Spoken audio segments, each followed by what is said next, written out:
ਰਾਮ ਸਰੂਪ ਪਣਖੀ ਦਾ novel ਪ੍ਰਤਾਪੀ 13ਵਾਂ ਅੰਗ। ਅੱਸੂ ਕੱਤੇ ਦੀ ਰੁੱਤ। ਇਹਨਾਂ ਦਿਨਾਂ 'ਚ ਜੱਟਾਂ ਨੂੰ ਸਿਰ ਖੁਰਕਣ ਦੀ ਵੇਲ ਨਹੀਂ ਹੁੰਦੀ। ਕਪਾਹਾਂ ਦਾ ਜ਼ੋਰ ਹੁੰਦਾ, ਉੱਧਰੋਂ ਕਣਕ ਦੀ ਬਿਜਾਈ। ਬੰਦੇ ਵੀ ਖੇਤ ਤੇ ਤੀਵੀਆਂ ਵੀ ਖੇਤ। ਪਿੰਡ ਸੁੰਨਾ ਹੋ ਜਾਂਦਾ, ਸੱਥਾਂ 'ਚ ਬੈਠਣ ਨੂੰ ਰਹਿ ਜਾਂਦੇ ਨੇ ਬੁੜੇ ਠੇਰੇ ਜਾਂ ਫਿਰ ਨਿਕੰਮੇ ਬੰਦੇ। ਕਪਾਹ ਚੁਗਾਉਣ ਅੱਕੀ ਜਾਂਦੀ ਤੇ ਜਿਉਣਾ ਵੀ। ਜਿਉਣਾ ਇੱਕ ਦਿਨ ਘਰ ਸੀ, ਅੱਕੀ ਨਹੀਂ ਸੀ। ਉਸ ਦਿਨ ਦਿਆਲੋ ਤੇ ਪ੍ਰਤਾਪੀ ਵੀ ਖੇਤ ਨਹੀਂ ਗਈਆਂ। ਪ੍ਰਤਾਪੀ ਨੂੰ ਕੋਈ ਸੂਹ ਸੀ, ਉਹਨੇ ਦਾਤ ਕਾਇਆ ਤੇ ਹਵਾ ਦੇ ਬੁੱਲੇ ਵਾਂਗ ਜਿਉਣੇ ਕੋਲ ਆ ਵੜੀ। ਇਹ ਉਹਨਾਂ ਦਿਨਾਂ ਦੀਆਂ ਗੱਲਾਂ ਹਨ ਜਦੋਂ ਪ੍ਰਤਾਪੀ 22-23 ਸਾਲਾਂ ਦੀ ਹੋ ਚੁੱਕੀ ਸੀ ਤੇ ਉਹ ਮਾਂ ਨੂੰ ਹਾਲੇ ਤੱਕ ਕੋਈ ਮੁੰਡਾ ਪਸੰਦ ਨਹੀਂ ਸੀ ਆਇਆ। ਮੈਂਗਲ ਮੁੰਡਾ ਦੇਖਣ ਜਾਂਦਾ, ਦਿਆਲੋ ਉਹਨੂੰ ਉਡੀਕਦੀ ਰਹਿੰਦੀ, ਆਵੇ ਤਾਂ ਦੱਸੇ ਕਿ ਮੁੰਡਾ ਕਿਹੋ ਜਿਹਾ। ਤਾਂ ਪ੍ਰਤਾਪੀ ਨੂੰ ਵੀ ਪਤਾ ਹੁੰਦਾ ਕਿ ਅੱਜ ਉਹਦਾ ਬਾਪੂ ਕਿੱਥੇ ਗਿਆ ਤੇ ਕੀ ਕੰਮ ਗਿਆ। ਦਿਆਲੋ ਆਪ ਹੀ ਪ੍ਰਤਾਪੀ ਨੂੰ ਦੱਸ ਦਿੰਦੀ। ਦਿਆਲੋ ਨਾਲੋਂ ਪ੍ਰਤਾਪੀ ਬਾਪੂ ਨੂੰ ਵੱਧ ਉਡੀਕਦੀ। ਪਰ ਉਹ ਜਦੋਂ ਹਨੇਰੇ ਹੋਏ ਘਰ ਵੜਦਾ ਤੇ ਉਹਦੇ ਆਉਂਦੇ ਹੀ ਉਹ ਤੇ ਦਿਆਲੋ ਗੱਲਾਂ ਕਰਨ ਲੱਗਦੇ ਤਾਂ ਪ੍ਰਤਾਪੀ ਇੱਧਰ ਉੱਧਰ ਫਿਰਦੀ ਤੁਰਦੀ ਉਹਨਾਂ ਦੀਆਂ ਗੱਲਾਂ ਦੇ ਸੁਰ ਸਮਝ ਲੈਂਦੀ। ਮਾਂ ਦੇ ਚਿਹਰੇ ਤੋਂ ਸਾਫ਼ ਨਜ਼ਰ ਆ ਜਾਂਦਾ ਕਿ ਮੁੰਡਾ ਠੀਕ ਨਹੀਂ। ਮੈਂਗਲ ਫੜ ਮਾਰਦਾ, ਸੰਸਾਰ ਤੇ ਮੁੰਡਿਆਂ ਦਾ ਕਾਲ ਤਾਂ ਨਹੀਂ ਪੈ ਗਿਆ ਸਾਲਾ, ਹੋਰ ਥਿਆਜੂ ਨਹੀਂ ਮੇਚ ਆਉਂਦਾ ਤੇਰੇ ਤਾਂ ਮਿੱਟੀ ਪਾ। ਦਿਆਲੋ ਉਖੜ ਜਾਂਦੀ। ਕਦੇ ਉਹਦਾ ਮਨ ਕਰਦਾ ਉਹ ਇਸੇ ਮੁੰਡੇ ਨੂੰ ਰੁਪਈਆ ਫੜਾ ਦੇਵੇ, ਕਦੇ ਉਹ ਸੋਚਦੀ ਇਹ ਮਈਆਂ ਗਾਈਆਂ ਦੇ ਸੌਦੇ ਤਾਂ ਨਹੀਂ, ਕੁੜੀ ਮੇਰੀ ਸਿਉਨੇ ਵਰਗੀ, ਕੁੜੀ ਤੋਂ ਉੱਤੇ ਮੁੰਡਾ ਹੋਵੇ।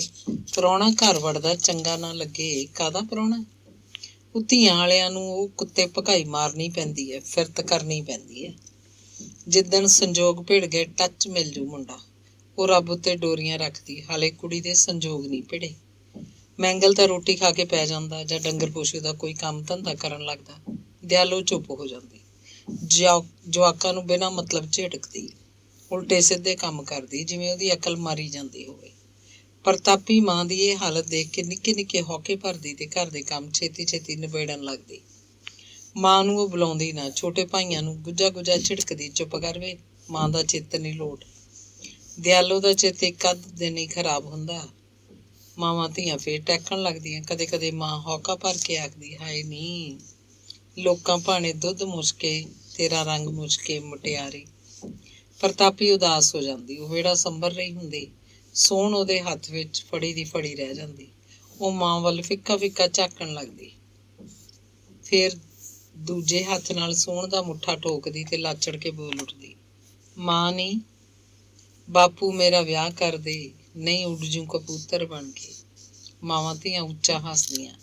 ਘਰ 'ਚ ਕੋਈ ਨਾ ਹੁੰਦਾ। ਅੰਦਰਲਾ ਦਰਦ ਜਦੋਂ ਕੰਢਿਆਂ ਤੱਕ ਆ ਮੁੜਦਾ, ਮਾਂ ਆਖਦੀ, ਨੀ ਤਾਪੋ ਤੇਰਾ ਕੀ ਕਰਾਂ ਮੈਂ, ਕੀ ਇਲਾਜ ਬਣਾਵਾਂ ਤੇਰਾ। ਨਹੀਂ ਹਿੱਕ ਤੇਰੀ ਪੁੱਤ ਮੰਗਦੀ, ਤੇਰੇ ਪੱਟ ਮੰਗਦੇ ਮੁਕਲਾਵਾ। ਭਖਦੇ ਅੰਗਿਆਰਾਂ ਉੱਤੇ ਮਿੱਟੀ ਦਾ ਤੇਲ ਪੈ ਜਾਂਦਾ। ਪ੍ਰਤਾਪੀ ਨੇ ਇੱਕ ਦਿਨ ਆਪਣੀ ਦੇਹ ਨਾਲ ਫੈਸਲਾ ਕੀਤਾ, ਜਿਉਣਾ ਠੀਕ ਹੈ। ਉਹਦਾ ਮਨ ਵਕਾਲਤ ਕਰਦਾ। ਉਹ ਕਿਹੜਾ ਪਿੰਡ ਦਾ ਮੁੰਡਾ, ਭਦੌੜ ਦਾ ਹੈ। ਭਦੌੜ ਦਾ ਵੀ ਨਹੀਂ, ਮਲਕਪੁਰ ਦਾ। ਉਹ ਝਲਾਨੀ 'ਚ ਬੈਠਾ ਚਾਹ ਬਣਾ ਕੇ ਹਟਿਆ ਸੀ। ਉਹਦੇ ਮੋਢੇ ਉੱਤੇ ਕੂਹਣੀ ਰੱਖ ਕੇ ਪ੍ਰਤਾਪੀ ਨੇ ਸਾਰਾ ਭਾਰ ਦੇ ਦਿੱਤਾ। ਉਹ ਪੈਰਾਂ ਭਾਰ ਹੀ ਬੈਠਾ ਰਿਹਾ, ਡਿੱਗਿਆ ਨਹੀਂ। ਲਾ ਜ਼ੋਰ ਜਿੰਨਾ ਹੈਗਾ। ਉਹ ਦੱਬੇ ਦੱਬੇ ਬੋਲ ਕੱਢ ਰਿਹਾ ਸੀ। ਨਹੀਂ ਡਿੱਗਦਾ, ਚੰਗਾ ਫਿਰ। ਪ੍ਰਤਾਪੀ ਨੇ ਆਪਣੀ ਸਾਰੀ ਦੇਹ ਉਹਦੇ ਤੇ ਸੁੱਟਤੀ। ਫੁੱਲ ਐ ਤੂੰ ਤਾਂ, ਫੁੱਲ, ਤੇਰੇ 'ਚ ਭਾਰ ਕਿੱਥੇ ਆ। ਅੱਛਾ ਫੁੱਲ। ਪ੍ਰਤਾਪੀ ਪਰੇ ਹੋ ਕੇ ਉਹਦੇ ਕੋਲ ਬੈਠ ਗਈ। ਫੁੱਲ ਵੀ ਨਹੀਂ, ਫੁੱਲ ਦੀ ਡੂਡੀ। ਉਹ ਪੌਣਾ ਲੈ ਕੇ ਚਾਹ ਦੀ ਪਤੀਲੀ ਉਤਾਰਨ ਲੱਗਿਆ। ਉਹ ਕਹਿੰਦੀ, ਫੁੱਲ ਤਾਂ ਹਾਂ, ਪਰ ਤੋੜੇਂਗਾ ਮੈਨੂੰ। ਤੋੜ ਵੀ ਲਊਂਗਾ ਕਦੇ, ਪਰ ਕੀ ਮੁਸ਼ਕਿਲ ਹੈ। ਕਿਉਂ, ਕਿਵੇਂ। ਡਾਹਣੀ ਉੱਚੀ ਹੈ, ਹੱਥ ਪਾ ਕੇ ਨੀਵੀਂ ਕਰ ਲੈ। ਜਿਉਣਾ ਹੱਸਿਆ। ਆਪਾਂ ਤਾਂ ਇਉਂ ਗੱਲਾਂ ਕਰਦੇ ਹਾਂ ਜਿਵੇਂ ਰੇੜੀਆ ਬੋਲਦਾ ਹੋਵੇ। ਫਿਰ ਪੁੱਛਿਆ, ਚਾਹ ਪੀਏਂਗੀ। ਪੀਊਂਗੀ। ਉਹਨੇ ਟੋਕਰੇ 'ਚੋਂ ਬਾਟੀ ਚੁੱਕ ਕੇ ਮੂਹਰੇ ਕਰਤੀ।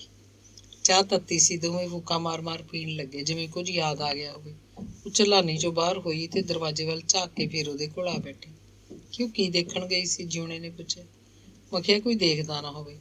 ਦੇਖਣਾ ਕੀ ਨਹੀਂ ਆ, ਸਾਰੇ ਸੁੰਨ ਸਰਾਂ ਪਈ ਆ। ਚਾਹ ਪੀ ਕੇ ਉਹ ਖੜੀ ਹੋ ਗਈ। ਕਹਿੰਦੀ, ਤੂੰ ਵਿਹੜੇ 'ਚ ਖੜ ਜਾ, ਮੈਂ ਪੌੜੀਆਂ ਮੂਹਰੇ ਬੈਠ ਜਾਂਦੀ ਹਾਂ। ਤੁਹਾਡੇ ਘਰ ਨੂੰ ਕੋਈ ਆਉਂਦਾ ਹੋਇਆ ਤਾਂ ਦੱਸ ਦੇ, ਮੈਂ ਪੌੜੀਆਂ ਚੜ੍ਹ ਕੇ ਕੋਠੀ ਕੋਠੀ ਨਾਈਆਂ ਦੇ ਘਰ ਜਾ ਉਤਰੂੰਗੀ ਤੇਜੋ ਕੋਲ। ਕਿਉਂ ਇੰਨਾ ਕੁ ਡੱਕਦੀ ਐ। ਜਿਉਣੇ ਨੇ ਉਹਦੇ ਗਿੱਟੇ ਨੂੰ ਹੱਥ ਪਾਇਆ। ਤੇਰੇ ਨਾਲ ਇੱਕ ਗੱਲ ਕਰਨੀ ਆ, ਆ ਜਾ ਇੱਧਰ। ਉਹ ਵਿਹੜੇ 'ਚ ਆ ਖੜੀ। ਹੁਣ ਹੋਰ ਕੀ ਕਰੇਂਗੀ, ਪਤੰਦਰ ਨਹੀਂ ਹੈ, ਅਜੇ ਮੁੱਕੀਆਂ ਨਹੀਂ ਤੇਰੀਆਂ ਗੱਲਾਂ। ਜਿਹੜੀ ਗੱਲ ਹੈ ਉਸ 'ਤੇ ਤਾਂ ਤੂੰ ਆਉਂਦੀ ਨਹੀਂ। ਜਿਉਣਾ ਉਹਦੇ ਮਗਰ ਮਗਰ ਆ ਰਿਹਾ ਸੀ। ਉਹ ਪੌੜੀਆਂ 'ਚ ਬੈਠ ਕੇ ਜਿਉਣਾ ਵਿਹੜੇ 'ਚ ਖੜਾ ਸੀ। ਗਲੀ ਦੂਰ ਤੱਕ ਸੁੰਨੀ ਦਿਸ ਰਹੀ ਸੀ। ਹਾਂ ਦੱਸ, ਜਿਉਣੇ ਨੇ ਕਿਹਾ।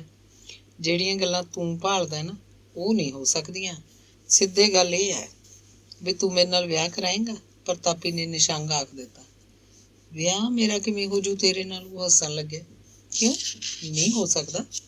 ਮੈਂ ਪਿੰਡ ਦਾ ਮੁੰਡਾ, ਇਹ ਗੱਲ ਤਾਂ ਹੋ ਹੀ ਨਹੀਂ ਸਕਦੀ। ਉਹ ਗੰਭੀਰ ਹੋ ਗਿਆ। ਪਿੰਡ ਦੇ ਮੁੰਡੇ ਨਾਲ ਕਿਉਂ ਨਹੀਂ ਹੋ ਸਕਦਾ ਵਿਆਹ? ਅੱਗੇ ਆਪਣੇ ਪਿੰਡ ਉਹ ਅਤਰੀ ਭੂਆ ਬੈਠੀ ਹੈ। ਵਰਿਆਮਾ ਬੁੜਾ ਪਿੰਡ ਦਾ ਮੁੰਡਾ ਹੀ ਸੀ, ਜਵਾਕ ਜੰਮ ਲੈ। ਹੁਣ ਤਾਂ ਕੋਈ ਗੱਲ ਵੀ ਨਹੀਂ ਤੋਰਦਾ ਉਹਨਾਂ ਦੀ। ਪ੍ਰਤਾਪੀ ਦੱਸ ਰਹੀ ਸੀ। ਫਿਰ ਬੋਲੀ, ਤੂੰ ਪਿੰਡ ਦਾ ਕਿਵੇਂ ਹੋ ਗਿਆ? ਤੂੰ ਤਾਂ ਭਦੌੜਦਾ। ਭਦੌੜਦਾ ਵੀ ਕਿਉਂ? ਗ੍ਰਾਮ ਮਲਕਪੁਰ ਦਾ ਹੈ ਤੇਰਾ ਪਿਓ, ਸਭ ਜਾਣਦੇ ਨੇ ਇਹ ਗੱਲ। ਮੈਂ ਚਾਹੇ ਕਿਤੋਂ ਦਾ ਹੋਵਾਂ, ਰਹੂੰਗਾ ਤਾਂ ਇੱਥੇ ਭੂਆ ਦੇ ਘਰ ਹੀ। ਹੁਣ ਤਾਂ ਇਹੀ ਪਿੰਡ ਹੈ ਮੇਰਾ। ਵਿਆਹ ਵਾਲੀ ਗੱਲ ਜਿਉਣੇ ਦੀ ਅਕਲ 'ਚ ਨਹੀਂ ਸੀ ਆ ਰਹੀ। ਜੇ ਤੂੰ ਮੇਰੇ ਨਾਲ ਵਿਆਹ ਨਹੀਂ ਕਰਾ ਸਕਦਾ ਤਾਂ ਨਾ ਸੀ। ਮੈਂ ਤੇਰੇ ਨਾਲ ਖੇਹ ਤਾਂ ਖਾ ਨਹੀਂ ਸਕਦੀ। ਕੀ ਸਮਝਦਾ ਤੂੰ ਮੈਨੂੰ? ਕੁੜੀ ਦਾ ਚਿਹਰਾ ਲਾਲ ਹੁੰਦਾ ਜਾ ਰਿਹਾ ਸੀ। ਤੇਰੇ ਮੈਂ ਪੈਰੀਂ ਹੱਥ ਨਹੀਂ ਲਾਉਂਦਾ, ਨਹੀਂ ਤਾਂ ਨਾ ਸੀ। ਪੈਰੀਂ ਹੱਥ ਲਵਾਉਂਦਾ ਕੌਣ ਹੈ? ਵੱਡਾ ਮਜਾਜੀ। ਹੋਰ ਫਿਰ ਇੱਥੇ ਆਈ ਕਾ ਤੁਸੀਂ? ਗੂੰ ਖਾਣ ਆਈ ਹੈ ਇੱਧਰ? ਹੋਰ ਵੀ ਮਹਾਂ ਦਾ ਆਟਾ ਬਣਿਆ ਖੜਾ ਸੀ। ਉਹ ਵੀ ਮਹਾਂ ਦਾ ਆਟਾ ਬਣਿਆ ਖੜਾ ਸੀ। ਕੁੜੀ ਇਹਦੇ ਵੱਲ ਪਹਿਲਾਂ ਤਾਂ ਅੱਖਾਂ ਪੜ ਪੜ ਝਾਕਦੀ ਰਹੀ, ਫਿਰ ਨੀਵੀਂ ਪਾ ਲਈ। ਬੋਲਦੀ ਨਹੀਂ ਹੁਣ। ਜਿਉਣੇ ਨੇ ਉਹਨੂੰ ਨਹੋਰੇ ਨਾਲ ਬੁਲਾਇਆ। ਉਹਨੇ ਤਾਂ ਮੂੰਹ ਚੱਕਿਆ, ਉਹਦੀਆਂ ਅੱਖਾਂ 'ਚ ਪਾਣੀ ਸੀ। ਜਿਉਣੇ ਨੂੰ ਉਹਦਾ ਮੂੰਹ ਬਹੁਤ ਵਿਚਾਰਾ ਲੱਗਿਆ। ਉਹ ਵਿਹੜੇ 'ਚ ਭੱਜ ਕੇ ਉਹਦੇ ਕੋਲ ਗਿਆ ਤੇ ਉਹਨੂੰ ਬਾਹਾਂ ਤੋਂ ਫੜ ਕੇ ਖੜੀ ਕਰ ਲਿਆ। ਉਹਨੂੰ ਆਪਣੀ ਹਿੱਕ ਨਾਲ ਲਾ ਕੇ ਕਹਿਣ ਲੱਗਾ, ਤੂੰ ਤਾਂ ਰੋਂਦੀ ਹੈ, ਦੱਸ ਕਿ ਜਿਵੇਂ ਕਹਿੰਦੀ ਉਵੇਂ ਕਰ ਲੈਣਾ। ਤੂੰ ਮੇਰਾ ਮਰੀ ਦਾ ਮੂੰਹ ਦੇਖੇ। ਉਹਦੀਆਂ ਭੁੱਬਾਂ ਨਿਕਲ ਗਈਆਂ। ਓਹੋ ਦੱਸ ਵੀ। ਜਿਉਣਾ ਸਿੱਕੇ ਵਾਂਗ ਪੰਘਰ ਗਿਆ। ਮੈਨੂੰ ਨਾ ਬੁਲਾਈ ਮੁੜ ਕੇ। ਉਹਦੀਆਂ ਬਾਹਾਂ 'ਚੋਂ ਤਰੀੜ ਕੇ ਨਿਕਲ ਗਈ। ਘਰ ਨੂੰ ਜਾਣ ਲੱਗੀ। ਜਿਉਣਾ ਬੋਲਿਆ, ਤੈਨੂੰ ਮੇਰੀ ਸਹੁੰ ਤਾਪੋ। ਉਹ ਥਾਂ ਦੀ ਥਾਂ ਕਿੱਲੇ ਵਾਂਗ ਕੱਢੀ ਗਈ। ਸਹੁੰ ਨੂੰ ਝੂਠਾ ਕਿਵੇਂ ਕਰਦੀ? ਅੱਖਾਂ ਪੂੰਝੀਆਂ ਤੇ ਬੋਲੀ, ਖਾ ਮੇਰੀ ਸਹੁੰ, ਤੇਰੀ ਸਹੁੰ ਬਸ। ਉਹ ਕਿਵੇਂ ਵੀ ਉਹਨੂੰ ਛੱਡਣਾ ਨਹੀਂ ਸੀ ਚਾਹੁੰਦਾ। ਤੂੰ ਮੇਰਾ ਹੋ ਚੁੱਕਿਆ, ਦੁਨੀਆ ਇੱਧਰ ਦੀ ਇੱਧਰ ਹੋ ਜੇ ਬਸ। ਉਹਨੇ ਪੈਰ ਗੱਡ ਕੇ ਕਰੜਾ ਬੋਲ ਕੱਢ ਕੇ ਹੌਸਲੇ ਨਾਲ ਕਿਹਾ, ਤੇਰਾ ਸਭ ਮਨਜ਼ੂਰ ਹੈ ਬਸ। ਹੁਣ ਤਾਂ ਜਿਉਣਾ ਹੱਸਣ ਲੱਗ ਪਿਆ। ਹਾਂ, ਪ੍ਰਤਾਪੀ ਦੇ ਚਿਹਰੇ ਤੇ ਭਖਵਾਂ ਨੂਰ ਸੀ। ਚੰਗਾ ਹੁਣ ਹੱਸਦਾ ਪਿਆ। ਜਿਉਣਾ ਫੁੱਲ ਵਰਗਾ ਹਲਕਾ ਸੀ। ਉਹ ਜਾਣ ਲੱਗੇ ਤਾਂ ਜਿਉਣਾ ਮਗਰ ਦੀ ਬੋਲਿਆ, ਮੇਰੀ ਗੱਲ ਫਿਰ ਸਾਰੀ ਉਮਰ ਤੇਰੀ ਹੈ। ਕੁੜੀ ਗਰਦਨ ਭੰਵਾ ਕੇ ਆ ਗਈ। ਉੱਥੋਂ ਸਿੱਧੀ ਉਹ ਨਾਈਆਂ ਦੇ ਘਰ ਗਈ ਤੇ ਜੋ ਪੀਣਾ ਛੱਡ ਰਹੀ ਸੀ ਜਾ ਪੁੱਛਿਆ, ਘਰੇ ਨਹੀਂ ਕੋਈ ਦੀਂਦਾ? ਤਾਈ ਕਿੱਥੇ ਆ? ਉਹ ਤਾਂ ਪਹਿਲੇ ਗਵਾੜ ਗਈ ਹੈ ਕਿਸੇ ਦੇ ਬੈਠਣ। ਕਹਿੰਦੇ ਬੁੜੀ ਮਰ ਗਈ ਉਹਨਾਂ ਦੀ। ਤੇਜੋ ਨੇ ਛੱਜ ਦੀ ਥਾਂ ਰੱਖਤੀ ਸੀ। ਫਿਰ ਪੁੱਛਣ ਲੱਗੀ, ਤੂੰ ਕਿੱਧਰੋਂ ਆ ਗਈ? ਮੂੰਹ ਕਿਵੇਂ ਆ ਤੇਰਾ, ਜਿਵੇਂ ਝਿੜਕਿਆ ਹੋਵੇ ਕਿਸੇ ਨੇ? ਪਹਿਲਾਂ ਗੁੜ ਦੀ ਰੋੜੀ ਲਿਆ ਕੇ ਮੇਰੇ ਮੂੰਹ 'ਚ ਪਾ, ਫਿਰ ਦੱਸੂ ਤੈਨੂੰ ਗੱਲ। ਉਹ ਮੱਛਰੀ ਕੜੀ ਸੀ ਤੇ ਜੋ ਸੱਚੀ ਗੁੜ ਲੈ ਆਈ। ਉਹਨੇ ਆਪ ਪ੍ਰਤਾਪੀ ਦੇ ਮੂੰਹ ਨੂੰ ਮਿੱਠਾ ਲਾਇਆ। ਉਹ ਮਸਤੀ 'ਚ ਆ ਕੇ ਬੋਲੀ, ਹਾਏ ਨਹੀਂ ਤੇਜੋ, ਸਵਾਦ ਆ ਗਿਆ ਗੁੜ ਖਾਣ ਦਾ। ਸਵਾਦ ਤਾਂ ਕੋਈ ਹੋਰ ਹੈ ਬਹੇਲੇ, ਛੇਤੀ ਦੱਸ। ਨਹੀਂ, ਉਹ ਮੰਨ ਗਿਆ। ਪ੍ਰਤਾਪੀ ਦੀਆਂ ਅੱਖਾਂ 'ਚ ਅਸਮਾਨ ਦੇ ਸਾਰੇ ਤਾਰੇ ਸੀ। ਹਾਏ ਨਹੀਂ। ਤੇਜੋ ਨੇ ਉਹਨੂੰ ਜੱਫੀ ਪਾ ਲਈ। ਫਿਰ ਪਰੇ ਹੋ ਕੇ ਵਿਹੜੇ 'ਚ ਨੱਚਣ ਲੱਗੀ। ਨੱਚਾਂ ਨੱਚਾਂ ਨੱਚਾਂ ਨੀ ਮੈਂ ਅੱਗ ਵਾਂਗੂ ਮੱਚਾ, ਗਿੱਧਾ ਪਾਓ ਕੁੜੀਓ ਨੀ ਮਜਾਜਾਂ ਪੇਟੀਓ। ਪ੍ਰਤਾਪੀ ਵੀ ਉਹਦੇ ਨਾਲ ਰਲ ਗਈ। ਜੋਗੀਆਂ ਦੇ ਕੰਨਾਂ 'ਚ ਕੱਚ ਦੀਆਂ ਮੁੰਦਰਾਂ, ਮੁੰਦਰਾਂ ਦੇ ਵਿੱਚੋਂ ਤੇਰਾ ਮੂੰਹ ਦਿਸਦਾ ਵੇ। ਮੈਂ ਜਿਹੜੇ ਪਾਸੇ ਦੇਖਾਂ ਮੈਨੂੰ ਤੂੰ ਦਿਸਦਾ। ਉਹ ਕਮਲੀਆਂ ਹੋ ਕੇ ਨੱਚ ਰਹੀਆਂ ਸੀ। ਤੇਜੋ ਦੀ ਮਾਂ ਆ ਗਈ। ਕਹਿੰਦੀ, ਕੁੜੇ ਇਹ ਕੀ? ਕੁੜੀਆਂ ਕੱਚੀਆਂ ਹੋ ਗਈਆਂ। ਪ੍ਰਤਾਪੀ ਬੈਠੀ ਨਹੀਂ। ਕਹਿੰਦੀ, ਚੰਗਾ ਭੈਣੇ, ਮੈਂ ਤਾਂ ਕਦੋਂ ਦੀ ਆਈ ਹੋਈ ਹਾਂ, ਜਾਂਦੀ ਹਾਂ ਗਾਲਾਂ ਸੁਣਦੀਆਂ ਬੇਬੇ ਦੀਆਂ ਜਾ ਕੇ। ਤੇਜੂ ਦੀ ਮਾਂ ਨੇ ਉਹਨੂੰ ਮਗਰੋਂ ਬੋਲ ਮਾਰਿਆ, ਕੁੜੇ ਮੇਰੀ ਆਈ ਤੂੰ ਕੀ ਛੱਲ ਪੈ ਗਿਆ? ਹੋਰ ਨਾ ਚਲੋ। ਕੁੜੇ ਤੂੰ ਕਿਹੜੇ ਵੇਲਿਆਂ ਦੀ ਘਰੋਂ ਉੱਜੜੀ ਹੋਈ ਹੈ? ਕਿੱਥੇ ਸੀ ਦਿਆਲੋ ਹਰਖੀ? ਮੈਂ ਤਾਂ ਮਾਂ ਤੇਜੋ ਕੋਲ ਸੀ। ਉਹਦੀ ਮਾਂ ਘਰ ਨਹੀਂ ਸੀ, ਬਸ ਉਹਦੇ ਕੋਲ ਬੈਠੀ ਰਹੀ ਮੈਂ। ਸੱਚ ਵਰਗਾ ਬਹਾਨਾ ਲਾਇਆ ਪ੍ਰਤਾਪੀ ਨੇ। ਚੰਗਾ ਜਾ ਡੇਰੇ ਦੁੱਧ ਦਾ ਡੋਲੂ ਦੇ ਕੇ ਆ ਬਾਬੇ ਨੂੰ, ਨੇਕ ਕਹਿ ਗਿਆ ਸੀ। ਦਿਆਲੋ ਨੇ ਉਹਨੂੰ ਬੈਠਣ ਨਹੀਂ ਦਿੱਤਾ। ਪ੍ਰਤਾਪੀ ਤੌੜੀ ਦੇ ਲਾਲ ਦੁੱਧ ਦਾ ਡੋਲੂ ਲੈ ਕੇ ਤੁਰ ਪਈ। ਡੇਰੇ ਜਾ ਕੇ ਉਹ ਤਾਂ ਕਿੰਨਾ ਹੀ ਚਿਰ ਨਹੀਂ ਮੁੜੀ। ਦਿਆਲੋ ਕਲਪ ਰਹੀ ਸੀ। ਜਿੱਥੇ ਜਾਂਦੀ ਹੈ ਮੁੜੀ ਤਾਂ ਉਹਦੇ ਹੱਥ ਡੋਲੂ ਨਹੀਂ ਸੀ। ਕੁੜੇ ਡੋਲੂ ਤਾਂ ਮੋੜ ਲਿਆਉਂਦੀ। ਹੁਣ ਕੌਣ ਜਾਊ ਮੁੜ ਕੇ ਡੇਰੇ? ਮੁੰਡਾ ਤਾਂ ਕੋਈ ਵੀ ਨਹੀਂ ਘਰੇ, ਦਿਆਲੋ ਨੇ ਕਿਹਾ। ਆਪੇ ਨੇਕ ਲੈ ਆਊ। ਜਾਂਦਾ ਤਾਂ ਹੈਗਾ ਨਿਤ ਪੜ੍ਹਨ, ਅੱਤ ਨੇ ਕੁੜੀ ਨੇ ਜਵਾਬ ਦਿੱਤਾ। ਉਹਦੇ ਹੱਡ ਪੈਰ ਜਿਵੇਂ ਖਿੰਡ ਜਾਂਦੇ ਹੋਣ। ਉਹ ਮੰਜੇ ਉੱਤੇ ਸਰਾਲ ਵਾਂਗ ਲੰਮੀ ਪੈ ਗਈ। ਕੁੜੇ ਤਾਪੋ ਕੀ ਹੋ ਗਿਆ ਤੈਨੂੰ? ਡੇਰੇ ਜਾ ਕੇ ਖਾਸਾ ਚਿਰ ਲੰਘੋ ਤੂੰ, ਮਾਂ ਨੇ ਫਿਕਰ ਕੀਤਾ। ਡੇਰੇ ਜਾ ਕੇ ਤਾਂ ਕੁਛ ਨਹੀਂ ਹੋਇਆ ਮਾਂ, ਮੇਰੀ ਜਾਣੀ ਦੀ ਦੇਹ ਟੁੱਟੀ ਜਾਂਦੀ ਹੈ। ਉਹ ਪਾਸਾ ਮਾਰ ਕੇ ਪੈ ਗਈ। ਅੰਗ 14। ਧਰਮਦਾਸ ਦਾ ਡੇਰਾ ਪਿੰਡ ਦੇ ਐਨ ਵਿਚਕਾਰ ਸੀ, ਉੱਚੇ ਥਾਂ। ਕਹਿੰਦੇ ਸਨ ਕਿ ਡੇਰੇ ਦਾ ਮੰਦਰ ਪਹਿਲਾਂ ਪਿੰਡ ਬੱਝਣ ਤੋਂ ਵੀ ਪਹਿਲਾਂ ਦਾ ਹੈ। ਪਰ ਸਿਆਣੇ ਬੰਦੇ ਵਿਚਾਰ ਕਰਦੇ ਕਿ ਜਦੋਂ ਕਿਸੇ ਨੇ ਪਿੰਡ ਬੰਨਿਆ ਹੋਏਗਾ, ਮੋੜੀ ਗੱਡੀ ਹੋਏਗੀ, ਫਿਰ ਜਦੋਂ ਪਿੰਡ ਦੇ ਘਰ ਵਧਣ ਲੱਗੇ ਹੋਣਗੇ ਤਾਂ ਲੋਕਾਂ ਨੇ ਮੰਦਰ ਵੀ ਬਣਵਾ ਲਿਆ ਹੋਏਗਾ। ਪਿੰਡ ਦੇ ਕਿਸੇ ਮਹਾਜਨ ਨੇ ਇਹ ਮੰਦਰ ਬਣਾਇਆ ਹੋਏਗਾ। ਮੰਦਰ ਦੇ ਅੰਦਰ ਦੇ ਬਾਹਰ ਚਿੱਟੇ ਚੂਨੇ ਦਾ ਪਲਸਤਰ ਸੀ, ਗੁੰਬਦ ਉੱਤੇ ਲੋਹੇ ਦਾ ਸਰੀਆ, ਜਿਸ ਉੱਤੇ ਕਹਿੰਦੇ ਕਦੇ ਭਗਵੇਂ ਰੰਗ ਦਾ ਝੰਡਾ ਲਹਿਰਾ ਰਿਹਾ ਹੁੰਦਾ। ਪਰ ਹੁਣ ਇਹ ਝੰਡਾ ਕਿਸੇ ਨੇ ਕਦੇ ਨਹੀਂ ਚੜਾਇਆ ਸੀ। ਜਰ ਖਾਧੇ ਕਿੱਲ ਦਾ ਨਿਸ਼ਾਨ ਜ਼ਰੂਰ ਦਿਸਦਾ। ਡੇਰੇ ਦਾ ਵੱਡਾ ਦਰਵਾਜ਼ਾ ਚੜ੍ਹਦੇ ਪਾਸੇ ਸੀ। ਉੱਚੇ ਮਹਿਰਾਬੀ ਬਾਰ ਨੂੰ ਮੋਟੇ ਤਖਤੇ ਲੱਗੇ ਹੋਏ, ਤਖਤਿਆਂ ਉੱਤੇ ਮੋਟੇ ਕਿੱਲ ਠੁਕੇ ਹੋਏ। ਤਖਤਿਆਂ ਨੂੰ ਅੰਦਰੋਂ ਕੁੰਡਾ ਲੱਗਦਾ। ਖੱਬੇ ਪਾਸੇ ਦੇ ਤਖਤੇ 'ਚ ਖਿੜਕੀ ਰੱਖੀ ਹੋਈ ਸੀ, ਖਿੜਕੀ ਨੂੰ ਵੀ ਅੰਦਰੋਂ ਕੁੰਡਾ ਲੱਗਦਾ। ਇਸ ਖਿੜਕੀ ਵਿੱਚ ਦੀ ਇੱਕ ਬੰਦਾ ਹੀ ਅੰਦਰ ਬਾਹਰ ਲੰਘ ਸਕਦਾ। ਹੁਣ ਆਮ ਤੌਰ ਤੇ ਦਰਵਾਜ਼ੇ ਦੇ ਤਖਤੇ ਖੁੱਲ੍ਹੇ ਚਪੱਟ ਰਹਿੰਦੇ। ਦਰਵਾਜ਼ਿਓਂ ਅੰਦਰ ਖੱਬੇ ਹੱਥ ਉੱਚੀ ਚੌਂਕੜੀ ਸੀ, ਸੱਜੇ ਹੱਥ ਲੰਮੇ ਦਾ ਬੈਠਕ। ਚੌਂਕੜੀ ਉੱਤੇ ਪਿੰਡ ਦੇ ਲੋਕ ਆ ਕੇ ਬੈਠਦੇ।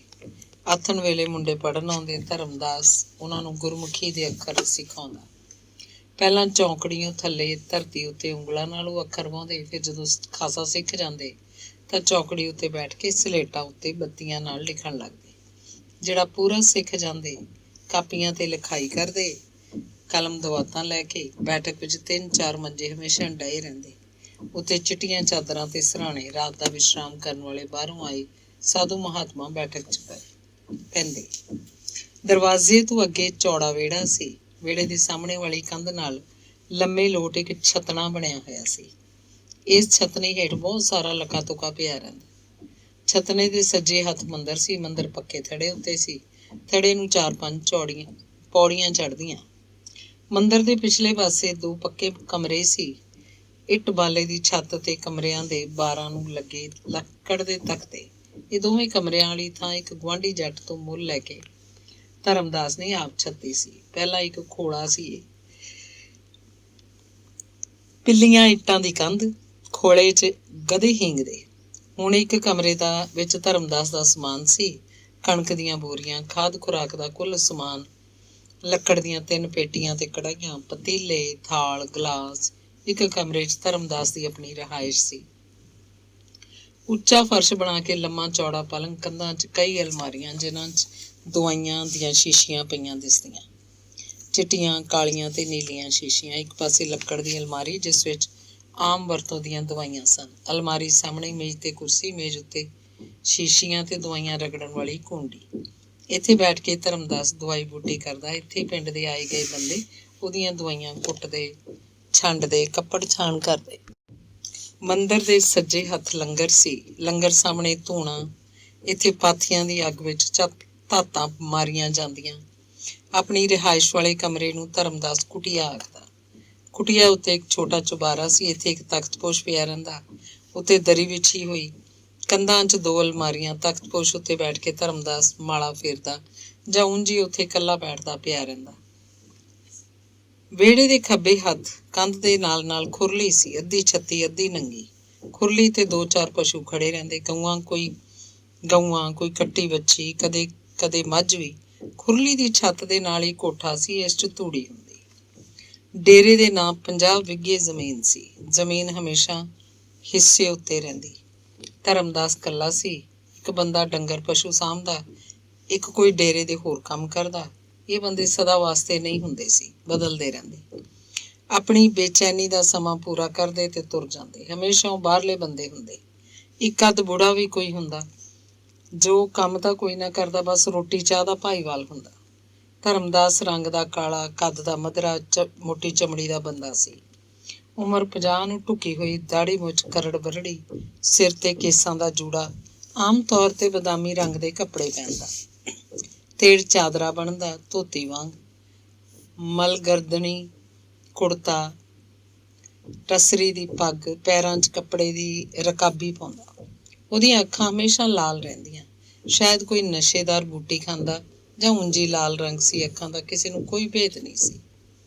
ਉਹਦਾ ਕੋਈ ਪਤਾ ਨਹੀਂ ਉਹ ਕਿੱਥੋਂ ਦਾ ਸੀ, ਉਹਦੀ ਕੀ ਜਾਤ ਸੀ। ਕੋਈ ਉਹਨੂੰ ਬਾਣੀਆ ਆਖਦਾ, ਕੋਈ ਦਲਿਤ, ਕੋਈ ਚਿਓਰ। ਆਪਣੇ ਬਾਰੇ ਉਹਨੇ ਕਿਸੇ ਨੂੰ ਕਦੇ ਕੁਝ ਨਹੀਂ ਦੱਸਿਆ ਸੀ। ਸ਼ਾਇਦ ਉਹਨੂੰ ਆਪ ਵੀ ਪਤਾ ਨਾ ਹੋਵੇ ਕਿ ਉਹ ਕੌਣ ਹੈ। ਉਹਦਾ ਗੁਰੂ ਮਹੰਤ ਨਰੋਤਮ ਦਾਸ ਇੱਕ ਵਾਰ ਹਰਿਦੁਆਰ ਗਿਆ ਸੀ। ਮੁੜਦਾ ਹੋਇਆ ਆਪਣੇ ਨਾਲ ਇਸ 7-8 ਸਾਲ ਦੇ ਬਾਲਕ ਨੂੰ ਲੈ ਆਇਆ। ਨਰੋਤਮ ਦਾਸ ਨੇ ਵੀ ਕਦੇ ਕਿਸੇ ਨੂੰ ਉਹਦੇ ਬਾਰੇ ਨਹੀਂ ਦੱਸਿਆ।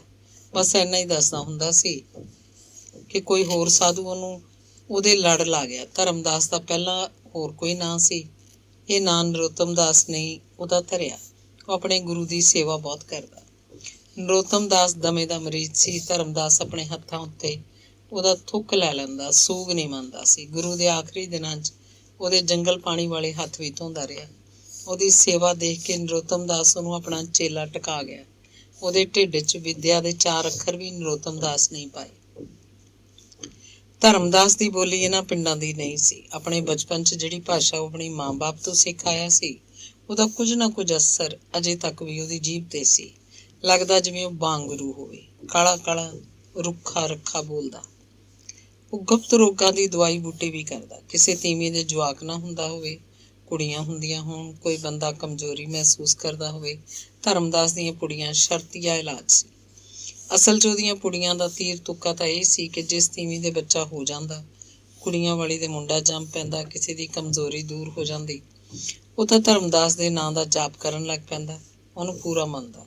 ਤੇ ਜਿਹਨੂੰ ਕੋਈ ਫਰਕ ਨਾ ਪੈਂਦਾ ਉਹ ਚੁੱਪ ਕਰ ਜਾਂਦਾ, ਕਿਸੇ ਕੋਲ ਗੱਲ ਨਾ ਕਰਦਾ, ਕਿਸੇ ਹੋਰ ਇਲਾਜ 'ਚ ਪੈ ਜਾਂਦਾ। ਉਂਝ ਧਰਮਦਾਸ ਤੇ ਇਹਨਾਂ ਗੁਪਤ ਇਲਾਜਾਂ ਦੀ ਮਹਿਮਾ ਬਹੁਤ ਸੀ। ਇੱਕ ਗੁਪਤ ਧੰਦਾ ਉਹ ਹੋਰ ਵੀ ਕਰਦਾ। ਤੀਵੀਆਂ ਨੂੰ ਵਿਆਜੂ ਪੈਸੇ ਦਿੰਦਾ। ਤੀਵੀਆਂ ਨੂੰ ਹੀ ਦਿੰਦਾ, ਬੰਦਿਆਂ ਨੂੰ ਨਹੀਂ। ਵਿਆਜ ਚਾਹੇ ਥੋੜ੍ਹਾ ਲਾਉਂਦਾ, ਪਰ ਪੈਸਾ ਤਰਸਾ ਦਿੰਦਾ। ਸਾਰੇ ਪਿੰਡ 'ਚੋਂ ਤੀਵੀਆਂ ਕਾਲੇ ਘੱਗਰੇ ਪਾ ਕੇ ਡੇਰੇ ਆਉਂਦੀਆਂ। ਕਿਸੇ ਨੂੰ ਕੀ ਪਤਾ ਲੱਗਦਾ ਕੋਈ ਦਵਾਈ ਬੂਟੀ ਨੂੰ ਆਈ ਹੈ ਜਾਂ ਪੈਸਿਆਂ ਨੂੰ। ਉਹਦੇ ਇਸ ਗੁਪਤ ਧੰਦੇ ਦੀ ਤੀਵੀਆਂ ਵਿੱਚ ਗੁੱਜੀ ਚਰਚਾ ਹੁੰਦੀ। ਗੁੱਜੀ ਇਹ ਚਰਚਾ ਵੀ ਕਿ ਧਰਮਦਾਸ ਜਣੀ ਖਣੀ ਨੂੰ ਪੈਸੇ ਨਹੀਂ ਦਿੰਦਾ, ਉਹ ਤਾਂ ਦੂਰਾ ਵਿਆਜ ਉਗਰਾਉਂਦਾ। ਦੂਰਾ ਵਿਆਜ ਦੇਣਾ ਧਾਰ ਕੇ ਤੀਵੀਂ ਘੱਗਰਾ ਪਾਉਂਦੀ ਤੇ ਰਾਮਦਾਸ ਕੋਲ ਜਾ ਕੇ ਘਿਣਾ ਪਾਉਣ ਲੱਗਦੀ। ਅਗਲੀ ਪੌੜੀਆਂ ਚੜ੍ਹ ਕੇ ਉੱਤਲੇ ਚੁਬਾਰੇ ਪਹੁੰਚਦੀ। ਅਜਿਹੀ ਗੱਲ ਇਕਾਂਤ 'ਚ ਕੀਤੀ ਜਾ ਸਕਦੀ ਹੁੰਦੀ। ਅੜੇ ਥੋੜ੍ਹੇ ਕਦੇ ਦਿਆਲੂ ਵੀ ਜਾਂਦੀ ਸੀ। ਤੀਵੀਆਂ ਦੀਆਂ ਆਪਣੀਆਂ ਗਰਜਾਂ ਹੁੰਦੀਆਂ, ਆਪਣੀਆਂ ਜ਼ਰੂਰਤਾਂ ਹੁੰਦੀਆਂ। 100 ਓਹਲੇ ਹੁੰਦੇ ਜਨਾਨੀਆਂ ਦੇ। ਧਰਮਦਾਸ ਜਨਮ ਅਸ਼ਟਮੀ ਮਨਾਉਂਦਾ। ਉਸ ਦਿਨ ਸੂਰਜ ਦਿਨ ਚੜ੍ਹਨ ਤੋਂ ਪਹਿਲਾਂ ਹੀ ਠਾਕੁਰਾਂ ਦੀ ਪੂਜਾ ਹੋਣ ਲੱਗਦੀ। ਧਰਮਦਾਸ ਦੇ ਸਾਰੇ ਮੁਹੱਬਤੀ ਰੁਪਈਆ ਮੱਥਾ ਟੇਕ ਕੇ ਜਾਂਦੇ। ਰੁਪਈਆ ਮੱਥਾ ਟੇਕਣ ਵਾਲਿਆਂ ਦੇ ਘਰੀਂ ਉਹ 16 ਮਾਲ ਪੂੜੇ ਭੇਜਦਾ। ਦੇਸੀ ਘਿਓ ਦੇ ਮਾਲ ਪੂੜੇ ਤੇ ਖੀਰ, ਦਾਖਾਂ ਤੇ ਖੋਪਾ ਪਾ ਕੇ ਬਣਾਈ ਰਬੜੀ ਵਰਗੀ ਗਾੜੀ ਖੀਰ। ਇੱਕ ਦਿਨ ਪਹਿਲਾਂ ਸਾਰੇ ਮੁਹੱਬਤੀ ਘਰਾਂ ਦੇ ਦੁੱਧ ਡੇਰੇ ਪਹੁੰਚ ਜਾਂਦਾ। ਪਹੁੰਚ ਵਾਲੇ ਘਰ ਦੇਸੀ ਘਿਓ ਦਾ ਡੋਲੂ ਭਰ ਕੇ ਭੇਜਦੇ, ਆਟਾ ਦਾਲ ਵੀ ਦੇ ਕੇ ਜਾਂਦੇ। ਸਾਰੀ ਰਾਤ ਖੀਰ ਰਿੱਝਦੀ ਤੇ ਮਾਲ ਪੂੜਿਆਂ ਦੀ ਕੜਾਹੀ ਚੜ੍ਹੀ ਰਹਿੰਦੀ। ਡੇਰੇ 'ਚੋਂ ਠੰਢੀ ਸੁਗੰਧ ਆਕਾਸ਼ਾਂ ਵੱਲ ਉੱਡਦੀ। ਦੁਪਹਿਰ ਤੱਕ ਮਾੜ ਮੰਗਤ ਵੀ ਰੱਜ ਤੁਰੀ ਜਾਂਦੀ। ਧਰਮਦਾਸ ਦੀ ਉਂਗਲ ਉਤਾਂਹ ਵੱਲ ਉੱਠਦੀ। ਉਹੀ ਹੈ ਸਭ ਕੁਝ ਕਰਨੇ ਵਾਲਾ, ਬੰਸਰੀ ਕਾ ਵਜਈਆ। ਉਸ ਦਿਨ ਉਹ ਉੱਤੇ ਚੁਬਾਰੇ 'ਚ ਸੀ। ਡੇਰੇ 'ਚ ਉਸ ਵੇਲੇ ਹੋਰ ਕੋਈ ਨਹੀਂ ਸੀ। ਸਿਰਫ ਇੱਕ ਬੁੱਢਾ ਵਿਹੜੇ 'ਚ ਬੈਠਾ ਕੰਘੀ ਨਾਲ ਸਿਰ ਦੇ ਵਾਲ ਵਾਹ ਕੇ ਜੂਆਂ ਕੱਢ ਰਿਹਾ ਸੀ। ਪੜ੍ਹਨ ਵਾਲੇ ਮੁੰਡੇ ਹਾਲੇ ਆਉਣ ਨਹੀਂ ਲੱਗੇ ਸੀ। ਬੁੱਢੇ ਨੇ ਦੱਸਿਆ ਸੀ, ਬਾਬਾ ਜੀ ਕਾ ਸਰੀਰ ਕੁਛ ਢੀਲਾ ਹੈ, ਉੱਪਰ ਹੀ ਹੈ ਚੁਬਾਰੇ ਮੇਂ। ਆਪਣੇ ਸਥਾਨ ਪਰ ਦੁੱਧ ਲੈ ਕੇ ਪ੍ਰਤਾਪੀ ਤਾਂ ਜਾ ਚੜੀ। ਉਹ ਡੇਰੇ 'ਚ ਪਹਿਲਾਂ 20 ਵਾਰੀ ਆਈ ਸੀ। ਸਭ ਬੱਚ, ਬੁੱਢੇ, ਬੁੜੀਆਂ, ਬਹੂਆਂ ਤੇ ਨਿਆਣੀਆਂ ਮੁਟਿਆਰਾਂ ਡੇਰੇ ਆਉਂਦੀਆਂ ਸੀ। ਸਭ ਨੂੰ ਪਤਾ ਸੀ ਡੇਰੇ 'ਚ ਕੀ ਕਿੱਥੇ ਹੈ। ਧਰਮਦਾਸ ਤੌੜੀ ਦਾ ਕੜਿਆ ਹੋਇਆ ਲਾਲ ਸੂਆ ਦੁੱਧ ਪੀਣ ਦਾ ਸ਼ੌਕੀਨ ਸੀ। ਵਿੱਚ ਦੇਸੀ ਘਿਓ ਦੇ 2 ਚਮਚੇ ਪਾ ਕੇ ਪੀਂਦਾ। ਚੀਨੀ ਦੇ 2 ਚਮਚੇ ਵੀ ਆਪਣੇ ਕੋਲੋਂ ਘੋਲ ਲੈਂਦਾ ਸੀ। ਦੇਸੀ ਘਿਓ ਦੀ ਪੀਪੀ ਭਰ ਕੇ ਰੱਖਦਾ। ਪੜ੍ਹਨ ਵਾਲੇ ਮੁੰਡਿਆਂ ਦੀ ਵਾਰੀ ਬੰਨੀ ਸੀ। ਇੱਕ ਦਿਨ ਇੱਕ ਮੁੰਡਾ ਦੁੱਧ ਲੈ ਕੇ ਆਉਂਦਾ। ਸਭ ਦੇ ਘਰੀ ਲਵੇਰੀਆਂ ਸੀ। ਕਈ ਤਸਣੇ ਮਲਾਈ ਲਾਹ ਲਿਆਉਂਦੇ। ਉਸ ਦਿਨ ਨੇਕ ਘਰ ਨਹੀਂ ਸੀ, ਨਾਨਕੀ ਗਿਆ ਸੀ। ਉਹਨਾਂ ਦਾ ਮਾਮਾ ਆਇਆ ਸੀ ਤੇ ਉਹਨੂੰ ਨਾਲ ਲੈ ਗਿਆ। ਨੇਕ ਚਾਹੁੰਦਾ ਸੀ ਕਿ ਉਹਦੀ ਵਾਰੀ ਦਾ ਦੁੱਧ ਡੇਰੇ ਨਾ ਪਹੁੰਚੇ। ਉਹ ਦਿਆਲੋ ਨੂੰ ਤਾੜ ਕੇ ਕਹਿ ਗਿਆ, ਮਾਂ ਕੱਲ ਨੂੰ ਦੁੱਧ ਦੀ ਮੇਰੀ ਵਾਰੀ ਹੈ, ਪਹੁੰਚਾ ਦੇ ਜ਼ਰੂਰ, ਲਾਂਭਾ ਨਾ ਆਵੇ, ਨਹੀਂ ਤਾਂ ਆ ਕੇ ਲੜੂ ਮੈਂ ਤੇਰੇ ਨਾਲ। ਨੇਕ ਨੇ 2-4 ਦਿਨਾਂ ਪਿੱਛੇ ਮੁੜ ਆਉਣਾ ਸੀ। ਫਿਰ ਕਿਹੜਾ ਉਹਨੂੰ ਉਹਨੇ ਡੇਰੇ ਨਹੀਂ ਜਾਣਾ ਸੀ। ਉਹ ਚਾਅ ਨਾਲ ਅੱਖਰ ਸਿੱਖਦਾ, ਬੁੱਧੀ ਦਾ ਤਿੱਖਾ ਸੀ। ਧਰਮਦਾਸ ਕੰਬਲ ਲੈ ਕੇ ਪਿਆ ਸੀ, ਮੂੰਹ ਸਿਰ ਵਲੇਟਿਆ ਹੋਇਆ, ਜਾਗਦਾ ਹੀ ਸੀ। ਪ੍ਰਤਾਪੀ ਨੇ ਚੁਬਾਰੇ ਮੂਹਰੇ ਖੜ ਕੇ ਬੁਲਾਇਆ, ਬਾਬਾ ਲੈ ਦੁੱਧ, ਨੇਕ ਨਹੀਂ ਅੱਜ ਆਉਂਦਾ ਸਾਡਾ। ਬੋਲ ਸੁਣ ਕੇ ਉਹਨੇ ਕੰਬਲ ਦਾ ਪੱਲਾ ਮੂੰਹ ਤੋਂ ਪਰੇ ਕੀਤਾ, ਬੈਠ ਗਿਆ। ਕਹਿੰਦਾ ਅੱਛਾ ਬਾਈ। ਫਿਰ ਕਹਿਣ ਲੱਗਿਆ, ਇੱਥੇ ਰੱਖਦਾ ਬਾਈ, ਡੋਲ ਕਿਤੇ। ਕੁੜੀ ਥਾਂ ਲੱਭਣ ਲੱਗੀ। ਉੱਥੇ ਮੇਜ਼ ਕੋਈ ਨਹੀਂ ਸੀ, ਨਾ ਕੋਈ ਹੋਰ ਉੱਚੀ ਥਾਂ। ਉਹ ਡੋਲੂ ਨੂੰ ਭੁੰਜੇ ਨਹੀਂ ਰੱਖਣਾ ਚਾਹੁੰਦੀ ਸੀ। ਫਿਰ ਕੁੜੀ ਨੂੰ ਕੁਝ ਯਾਦ ਆਇਆ। ਕਹਿੰਦੀ ਬਾਬਾ ਡੋਲੂ ਵਿਹਲਾ ਕਰਦੇ ਚਾਹੀਦਾ ਹੋਊਗਾ। ਧਰਮਦਾਸ ਦੀ ਨਿਗਾਹ ਲਗਾਤਾਰ ਕੁੜੀ ਦੇ ਸਰੀਰ ਤੇ ਫਿਰ ਰਹੀ ਸੀ। ਉਹਨੂੰ ਲੱਗਿਆ ਉਹ ਜਮਾਂ ਕੱਦ ਕਾਠ 'ਚ ਆਪਣੀ ਮਾਂ ਤੇ ਗਈ ਹੈ, ਬਣੀ ਤਣੀ ਉਹੀ ਸਭ। ਉਹ ਹੌਲੀ ਹੌਲੀ ਤਖਤਪੋਸ਼ ਤੋਂ ਉੱਠਿਆ, ਕਹਿ ਰਿਹਾ ਸੀ, ਅੱਛਾ ਭਾਈ ਐਸਾ ਹੀ ਕਰਦੇ ਆ, ਠਹਿਰ ਬਾਈ। ਉਹਨੇ ਚੁਬਾਰੇ 'ਚ ਇੱਧਰ ਉੱਧਰ ਦੇਖਿਆ, ਇੱਕ ਅਲਮਾਰੀ ਖੋਲ ਕੇ ਖੜਾ ਰਿਹਾ। ਮੂੰਹ ਅਲਮਾਰੀ ਵੱਲ ਸੀ, ਪੁੱਛਣ ਲੱਗਿਆ, ਤੂੰ ਮੰਗਲ ਸਿੰਘ ਦੀ ਲਟਕੀ ਹੈ ਬਾਈ? ਹਾਂ ਬਾਬਾ, ਕੁੜੀ ਨੇ ਬਹੁਤ ਸੰਖੇਪ ਜਵਾਬ ਦਿੱਤਾ। ਉਹਦੇ ਚਿਹਰੇ ਵੱਲ ਝਾਕਿਆ, ਫਿਰ ਪੁੱਛਿਆ, ਤੇਰੀ ਮਾਤਾ ਦਿਆਲ ਕੌਰ ਨਹੀਂ ਆਈ ਕਦੇ ਹੁਣ? ਉਹਨੂੰ ਬਾਬਾ ਕੰਮ ਰਹਿੰਦਾ। ਕੁੜੀ ਕੋਲ ਇੰਨੇ ਹੀ ਸ਼ਬਦ ਸੀ। ਧਰਮਦਾਸ ਨੇ ਉਹੀ ਪਿੱਠ ਤੇ ਹੱਥ ਫੇਰਿਆ, ਕਹਿ ਰਿਹਾ ਸੀ, ਬਹੁਤ ਸਿਆਣੀ ਬੱਚੀ ਹੈ। ਉਹ ਚੁਬਾਰੇ ਤੋਂ ਬਾਹਰ ਹੋਇਆ। ਕੁੜੀ ਉੱਥੇ ਖੜੀ ਸੀ। ਧਰਮਦਾਸ ਨੇ ਅੱਗੇ ਵੱਧ ਕੇ ਵਿਹੜੇ 'ਚ ਨਿਗਾਹ ਮਾਰੀ। ਪੌੜੀਆਂ 'ਚ ਦੇਖਿਆ, ਕਿਧਰੇ ਕੋਈ ਨਹੀਂ ਸੀ। ਉਹ ਕਾਲੇ ਪੈਰੀ ਚੁਬਾਰੇ 'ਚ ਵਾਪਸ ਆਇਆ, ਬੋਲਦਾ ਸੀ, ਐਸਾ ਕਰਦੇ ਆ। ਉਹਨੇ ਚੁਬਾਰੇ ਦਾ ਬਾਰ ਅੜਾ ਕੇ ਅੰਦਰਲਾ ਕੁੰਡਾ ਲਾ ਲਿਆ। ਸਾਧ ਨਹੀਂ, ਉਹ ਸਾਨ ਸੀ, ਅੰਨਾ ਜ਼ੋਰ। ਹੱਥੋਂ ਡੋਲੂ ਥੱਲੇ ਡਿੱਗ ਪਿਆ ਤੇ ਫਿਰ ਧਰਤੀ ਅਸਮਾਨ ਜਿਵੇਂ ਇੱਕ ਹੋ ਗਏ ਹੋਣ। ਕੁੜੀ ਅੱਗ ਦੀ ਭੱਠੀ 'ਚੋਂ ਭੱਜ ਕੇ ਨਿਕਲੀ। ਉਹ ਪੌੜੀਆਂ 'ਚ ਇੱਕ ਵਾਰ ਡਿੱਗੀ ਵੀ। ਉਹਦਾ ਸਾਹ ਨਾਲ ਸਾਹ ਨਹੀਂ ਰਲਦਾ ਸੀ। ਦਿਨ ਖਾਸਾ ਖੜਾ ਸੀ, ਪਰ ਡੇਰੇ ਤੋਂ ਘਰ ਤੱਕ ਜਿਵੇਂ ਹਨੇਰਾ ਹੀ ਹਨੇਰਾ ਹੋਵੇ, ਜਿਵੇਂ ਉਹਨੂੰ ਕਿਸੇ ਨੇ ਵੀ ਨਹੀਂ ਦੇਖਿਆ ਸੀ। ਅੰਗ 15ਵਾਂ। ਪ੍ਰਤਾਪੀ 3-4 ਦਿਨ ਘਰੋਂ ਬਾਹਰ ਨਾ ਨਿਕਲੀ। ਘਰ ਦੇ ਕੰਮ ਧੰਦੇ ਤਾਂ ਕਰਦੀ ਰਹਿੰਦੀ, ਆਪਣਾ ਕੰਮ ਕੋਈ ਨਾ ਕਰਦੀ। ਕਈ ਦਿਨਾਂ ਤੋਂ ਉਹਦੀ ਚਾਦਰ ਲਾਈ ਹੋਈ ਸੀ। ਚਿੱਟੀ ਚਾਦਰ ਉੱਤੇ ਸੂਈ ਧਾਗੇ ਨਾਲ ਮੋਰਨੀਆਂ ਕੱਢਦੀ। ਉਹਦੀ ਇੱਕ ਅੱਧ ਕੱਢੀ ਮੋਰਨੀ ਵਿੱਚ ਧਾਗਾ ਸੂਈ ਉਵੇਂ ਦਾ ਉਵੇਂ ਪਈ ਸੀ। ਚਾਦਰ ਵਲੇਟ ਕੇ ਉਵੇਂ ਟਰੰਕ 'ਚ ਰੱਖਦੀ ਸੀ। ਮੋਰਨੀ ਦੀ ਚੁੰਝ ਤਾਂ ਕੱਢਤੀ, ਪੈਰ ਵੀ ਬਣਾਤੇ। ਫੰਗਾਂ ਨੂੰ ਸੂਈ ਲਾਈ ਸੀ ਕਿ ਉਹਨੂੰ ਕੋਈ ਹੋਰ ਕੰਮ ਪੈ ਗਿਆ। ਫਿਰ ਉਸ ਦਿਨ ਡੇਰੇ, ਜਿਵੇਂ ਮੋਰਨੀ ਕੋਲ ਜ਼ਮੀਨ ਤਾਂ ਸੀ ਪਰ ਆਵਾਜ਼ ਨਹੀਂ ਸੀ। ਤੇਜੋ ਉਹਨਾਂ ਦੇ ਘਰ 2 ਵਾਰ ਗੇੜਾ ਮਾਰ ਗਈ। ਉਹਦਾ ਉਦਾਸ ਮੂੰਹ ਦੇਖ ਕੇ ਤੇਜੋ ਭੈ ਭੀਤ ਹੋ ਜਾਂਦੀ। ਪੁੱਛਦੀ, ਕੁੜੇ ਕੀ ਹੋ ਗਿਆ ਤੈਨੂੰ, ਤਾਪ? ਉਹ ਚੁੱਪ ਰਹਿ ਜਾਂਦੀ। ਤੇਜੋ ਬਹੁਤ ਹੀ ਖਹਿੜਾ ਕਰਦੀ ਤੇ ਅੱਖਾਂ ਭਰ ਲੈਂਦੀ ਤੇ ਗੋਡਿਆਂ ਉੱਤੋਂ ਸਿਰ ਹੀ ਨਾ ਚੱਕਦੀ। ਤੇਜੋ ਪ੍ਰਤਾਪੀ ਦੀ ਮਾਂ ਨੂੰ ਪੁੱਛਣ ਲੱਗੀ, ਚਾਚੀ ਤਾਪੂ ਬੋਲਦੀ ਨਹੀਂ? ਪਤਾ ਨਹੀਂ ਭਾਈ, ਮੈਨੂੰ ਤਾਂ ਆਪ ਨਹੀਂ ਕੁਛ ਦੱਸਦੀ। ਤੂੰ ਪੁੱਛ ਕੇ ਦੇਖ ਲੈ, ਤੈਨੂੰ ਤਾਂ ਦੱਸੂਗੀ ਕੋਈ ਗੱਲ। ਕੁੜੀਆਂ ਦੇ 100 ਪੜਦੇ ਹੁੰਦੇ ਆ। ਦਿਆਲੋ ਨੂੰ ਤੇਜੋ ਵੀ ਬੁਰੀ ਲੱਗਦੀ। ਉਹ ਮਨ 'ਚ ਹਰਕ ਕਰਦੀ, ਜਿੱਦਣ ਦੀ ਇਹ ਨਾਈਆਂ ਦੀ ਕੁੜੀ ਧੱਖ ਜੀ ਇਹਦੇ ਨਾਲ ਰਲੀ ਹੈ, ਉਦਣ ਦੇ ਤਾਪੋ ਦੇ ਰੰਗ ਢੰਗ ਠੀਕ ਨਹੀਂ। ਦਿਆਲੋ ਗੋਹੇ ਦਾ ਬੱਠਾ ਲੈ ਕੇ ਬਾਹਰ ਨੂੰ ਤੁਰ ਗਈ। ਬਾੜੇ 'ਚ ਪਾਥੀਆਂ ਪੱਥਣ ਹੁਣ ਦਿਆਲੋ ਆਪ ਜਾਂਦੀ। ਪ੍ਰਤਾਪੀ ਜਵਾਬ ਦੇ ਦਿੰਦੀ, ਮਾਂ ਤੂੰ ਹੀ ਪਾਥਾ, ਮੈਥੋਂ ਨਹੀਂ ਹੁੰਦਾ, ਮੈਂ ਤਾਂ ਉਹ ਕਸੀਸ ਵੱਟਦੀ। ਮੁੰਡੇ ਘਰ ਨਹੀਂ ਸੀ, ਮੈਂਗਲ ਵੀ ਨਹੀਂ ਸੀ, ਨੇਕ ਨਾਨਕਿਆਂ ਤੋਂ ਹਾਲੇ ਮੁੜਿਆ ਨਹੀਂ ਸੀ। ਤੇਜੋ ਉਹਨੂੰ ਪੁੱਛਣ ਲੱਗੀ, ਜਿਉਣੇ ਨੇ ਆਖਤਾ ਕੁਛ? ਉਹਨੇ ਕੀ ਆਖਣਾ ਸੀ ਮੈਨੂੰ? ਕਹਿ ਕੋਈ ਗੱਲ ਹੋ ਗਈ ਹੋਵੇ। ਨਾ ਕੋਈ ਗੱਲ ਨਹੀਂ ਹੋਈ। ਅੱਖਾਂ ਪੂੰਝ ਕੇ ਨਿਸ਼ੰਗ ਬੋਲ ਰਹੀ ਸੀ। ਮਿਲਿਆ ਨਹੀਂ ਕਦੇ ਤੈਨੂੰ? ਨਾ। ਉਹਦਾ ਫੇਰ ਗਲ ਭਰ ਗਿਆ। ਮੈਂ ਜਾਵਾਂ ਉਹਦੇ ਕੋਲ? ਤੇਜੋ ਨੇ ਕਿਹਾ। ਤੂੰ ਉਹਦੇ ਕੋਲ ਜਾ ਕੇ ਕੀ ਕਰੇਂਗੀ ਤੇਜੋ? ਉਹ ਪਰਾਂ ਕਿਤੇ ਦੂਰ ਝਾਕ ਰਹੀ ਸੀ। ਹੋਰ ਫਿਰ ਦੱਸ ਵੀ, ਆਹ ਹਾਲ ਕਿਉਂ ਬਣਾਇਆ ਤੂੰ? ਤੇਜੋ ਨੇ ਉਹਦੇ ਮੋਢੇ ਤੇ ਹੱਥ ਧਰਿਆ। ਬਸ ਰੱਬ ਕਰੂ ਨਬੇੜਾ। ਪ੍ਰਤਾਪੀ ਨੇ ਬਹੁਤ ਡੂੰਘਾ ਸਾਹ ਲਿਆ, ਜਾਨ ਸੂਤ ਕੇ ਲੈ ਜਾਣ ਵਾਲਾ ਸਾਹ। ਅੱਕੀ ਦੇ ਸਿਰ 'ਚ ਫੇਰ ਜੂਆਂ ਸੀ, ਖੁਰਕ ਹੁੰਦੀ ਰਹਿੰਦੀ। ਉਹ ਨੋਹਾਂ ਨਾਲ ਸਿਰ ਖੁਰਕ ਲਹੂ ਚੱਲਣ ਵਾਲਾ ਕਰ ਲੈਂਦੀ। ਬਥੇਰਾ ਮਲ ਮਲ ਕੇ ਸਿਰ ਨਹਾਉਂਦੀ। ਅਖੀਰ ਕੋਈ ਹੋਰ ਬਹੁਤਾ ਉਹਦਾ ਸਿਰ ਫਰੋਲਦੀ, ਜੂਆਂ ਕੱਢ ਦਿੰਦੀ। ਤਾਂ ਕਿਤੇ ਜਾ ਕੇ ਉਹਨੂੰ ਟੇਕ ਆਉਂਦੀ। ਕੋਈ ਕੁੜੀ ਜਾਂ ਬਹੂ ਹੀ ਅਜਿਹਾ ਕਰਦੀ। ਉਹਨੇ ਜਿਉਣੇ ਨੂੰ ਨਾਈਆਂ ਦੇ ਘਰ ਭੇਜਿਆ ਤੇ ਕਿਹਾ ਕਿ ਉਹ ਤੇਜੋ ਦੀ ਮਾਂ ਨੂੰ ਸੱਦ ਕੇ ਲਿਆਵੇ। ਦੁਪਹਿਰ ਦਾ ਵੇਲਾ ਸੀ। ਤੇਜੋ ਦੀ ਮਾਂ ਪਹਿਲਾਂ ਹੀ ਸਮਝ ਗਈ। ਕਹਿੰਦੀ, ਜੂਆਂ ਕਢਾਉਣੀਆਂ ਹੋਣਗੀਆਂ ਬੁੜੀ ਨੇ, ਹੋਰ ਕੀ। ਇਹ ਤਾਂ ਪਤਾ ਨਹੀਂ, ਆਪ ਜਾ ਕੇ ਪੁੱਛ ਲੈ ਚਾਚੀ। ਜਿਉਣਾ ਹੱਸਣ ਲੱਗਿਆ। ਉਹਦਾ ਹਾਸਾ ਖੁਸ਼ਕ ਸੀ ਤੇ ਜੋ ਕੰਮ ਕਰਦੀ ਉਹਦੇ ਵੱਲ ਹੀ ਝਾਕ ਰਹੀ ਸੀ। ਉਹ ਜਿਉਣੇ ਤੋਂ ਕੁਝ ਪੁੱਛਣਾ ਚਾਹੁੰਦੀ ਸੀ, ਉਹਨੂੰ ਕੁਝ ਦੱਸਣਾ ਚਾਹੁੰਦੀ ਸੀ, ਪਰ ਉਹਨੇ ਜਿਉਣੇ ਨੂੰ ਕਦੇ ਬੁਲਾਇਆ ਨਹੀਂ ਸੀ। ਖਾਸ ਕਰਕੇ ਪ੍ਰਤਾਪੀ ਦੇ ਮਾਮਲੇ 'ਚ ਜਿਉਣੇ ਨੂੰ ਕੁੜੀਆਂ ਦੇ ਸਹੇਲਪੁਣੇ ਤਾਂ ਪਤਾ ਹੀ ਸੀ। ਉਹ ਤੇਜੋ ਨੂੰ ਬਹੁਤ ਕੁਝ ਪੁੱਛਣਾ ਚਾਹੁੰਦਾ ਸੀ। ਪਰ ਕੁੜੀ ਦੀ ਮਾਂ ਸਾਹਮਣੇ ਕਿਵੇਂ ਗੱਲ ਕਰੇ? ਉਹ ਫਿੱਕੀਆਂ ਫਿੱਕੀਆਂ ਅੱਖਾਂ ਨਾਲ ਤੇਜੋ ਵੱਲ ਝਾਕਦਾ ਤੇ ਫਿਰ ਮੂੰਹ ਪੁਆ ਲੈਂਦਾ। ਜਾ ਕੁੜੇ ਤੇਜੋ, ਤੂੰ ਹੀ ਜਾ ਤਾਈ ਕੋਲ ਪੁੱਛ ਕੇ ਆ ਕੀ ਕਹਿੰਦੀ ਹੈ। ਮਾਂ ਨੇ ਉਹਨੂੰ ਜਿਉਣੇ ਮਗਰ ਹੀ ਤੋਰਤਾ। ਜਿਉਣੇ ਨੂੰ ਸੁਣ ਗਿਆ ਹੋਏਗਾ, ਉਹ ਇੱਕ ਵਾਰ ਪਿਛਾਂਹ ਮੁੜ ਕੇ ਝਾਕਿਆ ਤੇ ਤੁਰਦਾ ਗਿਆ। ਭਾਈ ਤੇਜੋ, ਤੇਰੀ ਮਾਂ ਨੂੰ ਤਾਂ ਭੇਜ, ਮੈਂ ਤਾਂ ਸਿਰ ਵੱਢੀ ਜਾਂਦੀ ਹਾਂ। 10 ਵਾਰੀ ਕੰਘੀ ਨਾਲ ਵਾਹ ਹੱਟੀ, ਕੋਈ ਨਿਕਲਦੀ ਹੈ। ਉਹਨੂੰ ਕਹਿ ਮੇਰਾ ਸਿਰ ਫਰੋਲ ਦੂਗੀ, ਅੱਕੀ ਨੇ ਆਖਿਆ। ਤਾਈ ਉਹਦੀ ਤਾਂ ਨਿਗਾਹ ਨਹੀਂ, ਲਿਆ ਮੈਂ ਦੇਖ ਦਿੰਦੀ ਹਾਂ, ਕੁੜੀ ਨੇ ਕਿਹਾ। ਬੁੜੀ ਉਹਦੇ ਅੱਖ ਦੇ ਡੇਲੇ ਵੱਲ ਝਾਕ ਕੇ ਸੰਕੋਚ ਕਰਨ ਲੱਗੀ। ਕਹਿੰਦੀ, ਕੁੜੇ ਤੂੰ? ਨਹੀਂ ਤਾਈ, ਮੈਂ ਵਧੀਆ ਦੇਖੂ ਤੇਰਾ ਸਿਰ, ਪੀੜੀ ਲਿਆ। ਆ ਵਿਹੜੇ 'ਚ ਤੇਜੋ 'ਚ ਛੋਲਾਪਣ ਸੀ। ਬੁੜੀ ਅੰਦਰ ਸਬਾਤ 'ਚ ਕੰਘੀ ਲੈਣ ਗਈ। ਵਿਹੜੇ 'ਚ ਤੇਜੋ ਕੱਲੀ ਖੜੀ ਸੀ। ਜਿਉਣਾ ਇੱਧਰ ਕਿਧਰੇ ਹੀ ਸੀ, ਪਰ ਨਿਗਾਹ ਉਹਦੀ ਕੁੜੀ 'ਚ ਸੀ।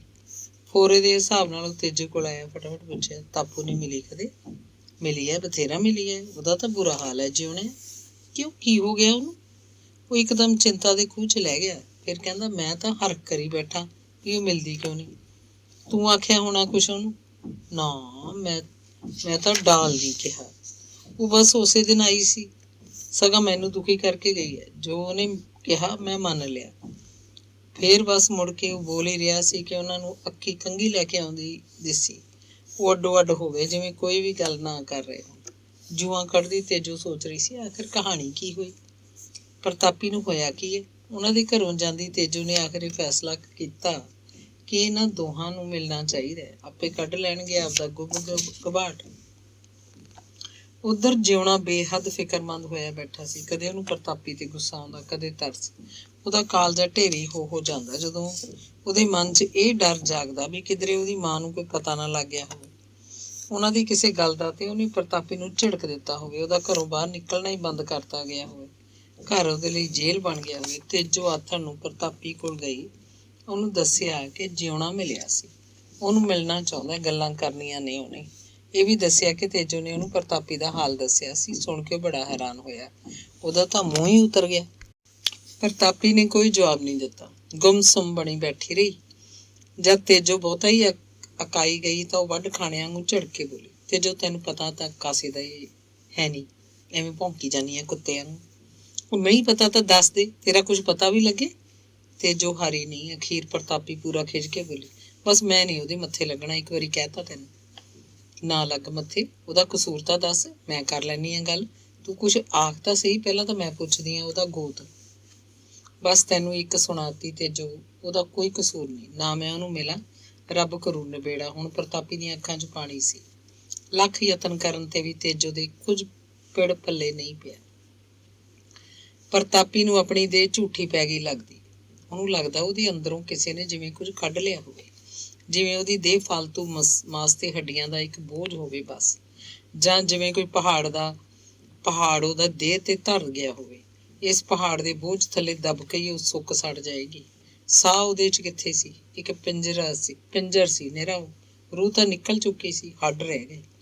ਉਹਨੂੰ ਆਪਣੇ ਅੰਦਰੋਂ ਮੁਸ਼ਕ ਮਾਰਦਾ, ਜਿਵੇਂ ਉਹਦੀ ਸਮੁੱਚੀ ਬਸ ਇੱਕ ਗੰਦਗੀ ਦਾ ਢੇਰ ਹੋਵੇ ਦੇ। ਅਜਿਹੀ ਹਾਲਤ 'ਚ ਉਹਦਾ ਜਿਉਣੇ ਨੂੰ ਮਿਲਣਾ ਮੁਸ਼ਕਲ ਸੀ। ਉਹਦੇ ਕੋਲ ਆਪਣਾ ਹੁਣ ਕੀ ਰਹਿ ਗਿਆ? ਉਹ ਕੀ ਲੈ ਕੇ ਜਾਏਗੀ ਆਪਣੇ ਸੁਪਨੇ ਕੋਲ? ਉਹਨੇ ਜਿਹੜਾ ਇੱਕ ਸੁਪਨਾ ਬਣਾਇਆ ਸੀ, ਉਸ ਸੁਪਨੇ ਨੇ ਤਾਂ ਹਾਲੇ ਸਿਰ ਵੀ ਤਾਂ ਨਹੀਂ ਚੱਕਿਆ ਕਿ ਉਹਨੂੰ ਥਾਂ ਹੀ ਥਾਂ ਮਿੱਧ ਦਿੱਤਾ। ਉਹ ਦੂਸ਼ਿਤ ਹੋ ਗਈ, ਪਿੱਟੀ ਗਈ, ਝੂਠੀ ਹੋ ਗਈ। ਝੂਠੀ ਦੇ ਜਿਉਣੇ ਦੇ ਕਿਸ ਕੰਮ? ਰਾਤ ਵੇਲੇ ਉਹਨੂੰ ਉਖੜੀ ਨੀਂਦ ਆਉਂਦੀ। ਕਦੇ ਉਹਨੂੰ ਸਵਾਰ ਕੇ ਅੱਖ ਲੱਗ ਵੀ ਜਾਂਦੀ ਤਾਂ ਉਹਨੂੰ ਕੋਈ ਡਰਾਉਣਾ ਸੁਪਨਾ ਦੇਖਣ ਲੱਗਦੀ। ਘਬਰਾ ਕੇ ਉੱਠ ਬੈਠਦੀ, ਮੂੰਹ ਉਲਝ ਸ਼ਬਦ ਨਿਕਲਣ ਲੱਗਦੇ। ਉਹ ਦਿਆਲੋ ਕੋਲ ਹੀ ਮੰਜਾ ਡਾਉਂਦੀ ਹੁੰਦੀ।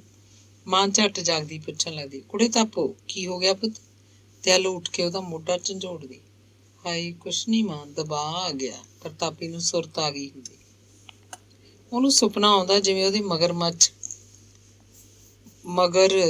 ਮਾਰ ਖੰਡਿਆਇਆ ਝੋਟਾ ਪੈ ਗਿਆ।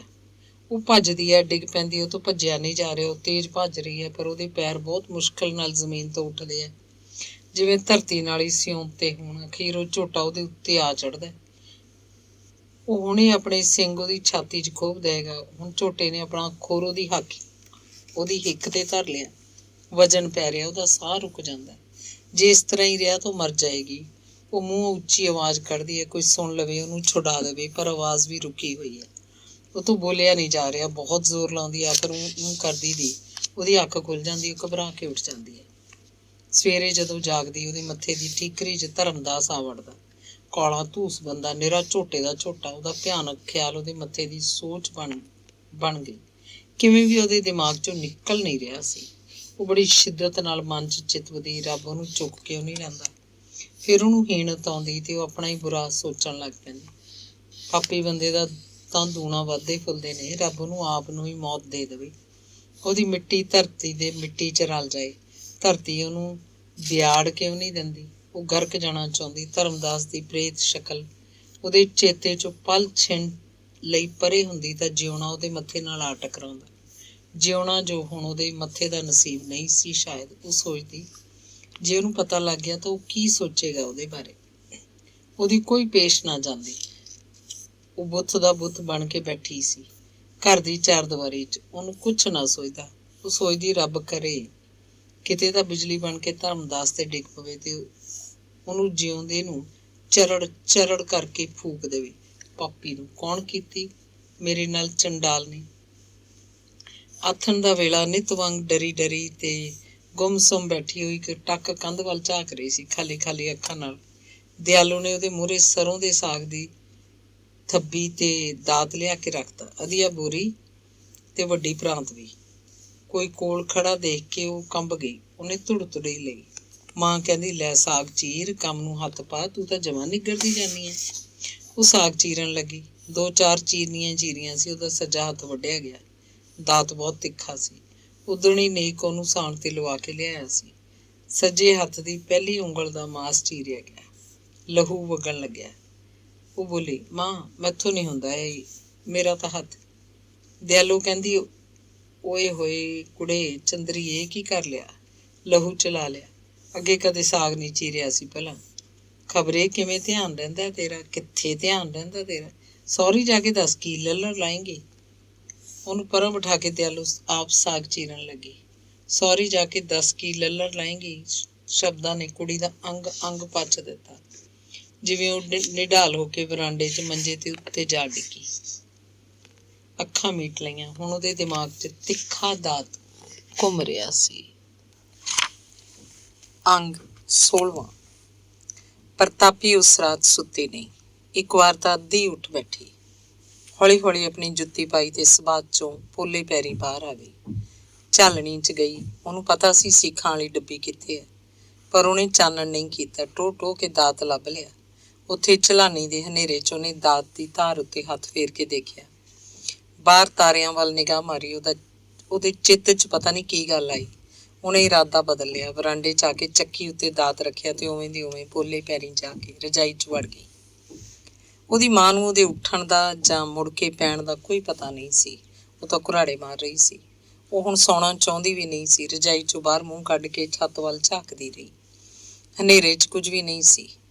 ਕੁਝ ਤਸਵੀਰਾਂ ਸਨ ਜੋ ਉਹਦੇ ਦਿਮਾਗ 'ਚ ਘੁੰਮ ਰਹੀਆਂ ਸਨ। ਉਹ ਅੱਖਾਂ ਮੀਟਦੀ ਤਾਂ ਤਸਵੀਰਾਂ ਸਾਫ਼ ਦਿਸਣ ਲੱਗਦੀਆਂ। ਚੜ੍ਹਦੇ ਪਾਸੇ ਪਿੰਡ ਦੇ ਨਾਲ ਨਾਲ ਇੱਕ ਸੂਆ ਵਗਦਾ ਸੀ। ਪਾਣੀ ਲਗਭਗ ਸਾਰਾ ਸਾਲ ਚੱਲਦਾ। ਕਦੇ ਸੁੱਕ ਜਾਂਦਾ ਤਾਂ ਖਤਾਨਾਂ 'ਚ ਪਾਣੀ ਖੜਾ ਰਹਿੰਦਾ। ਸੂਏ ਤੋਂ ਪਾਰ ਟੋਭਾ ਸੀ।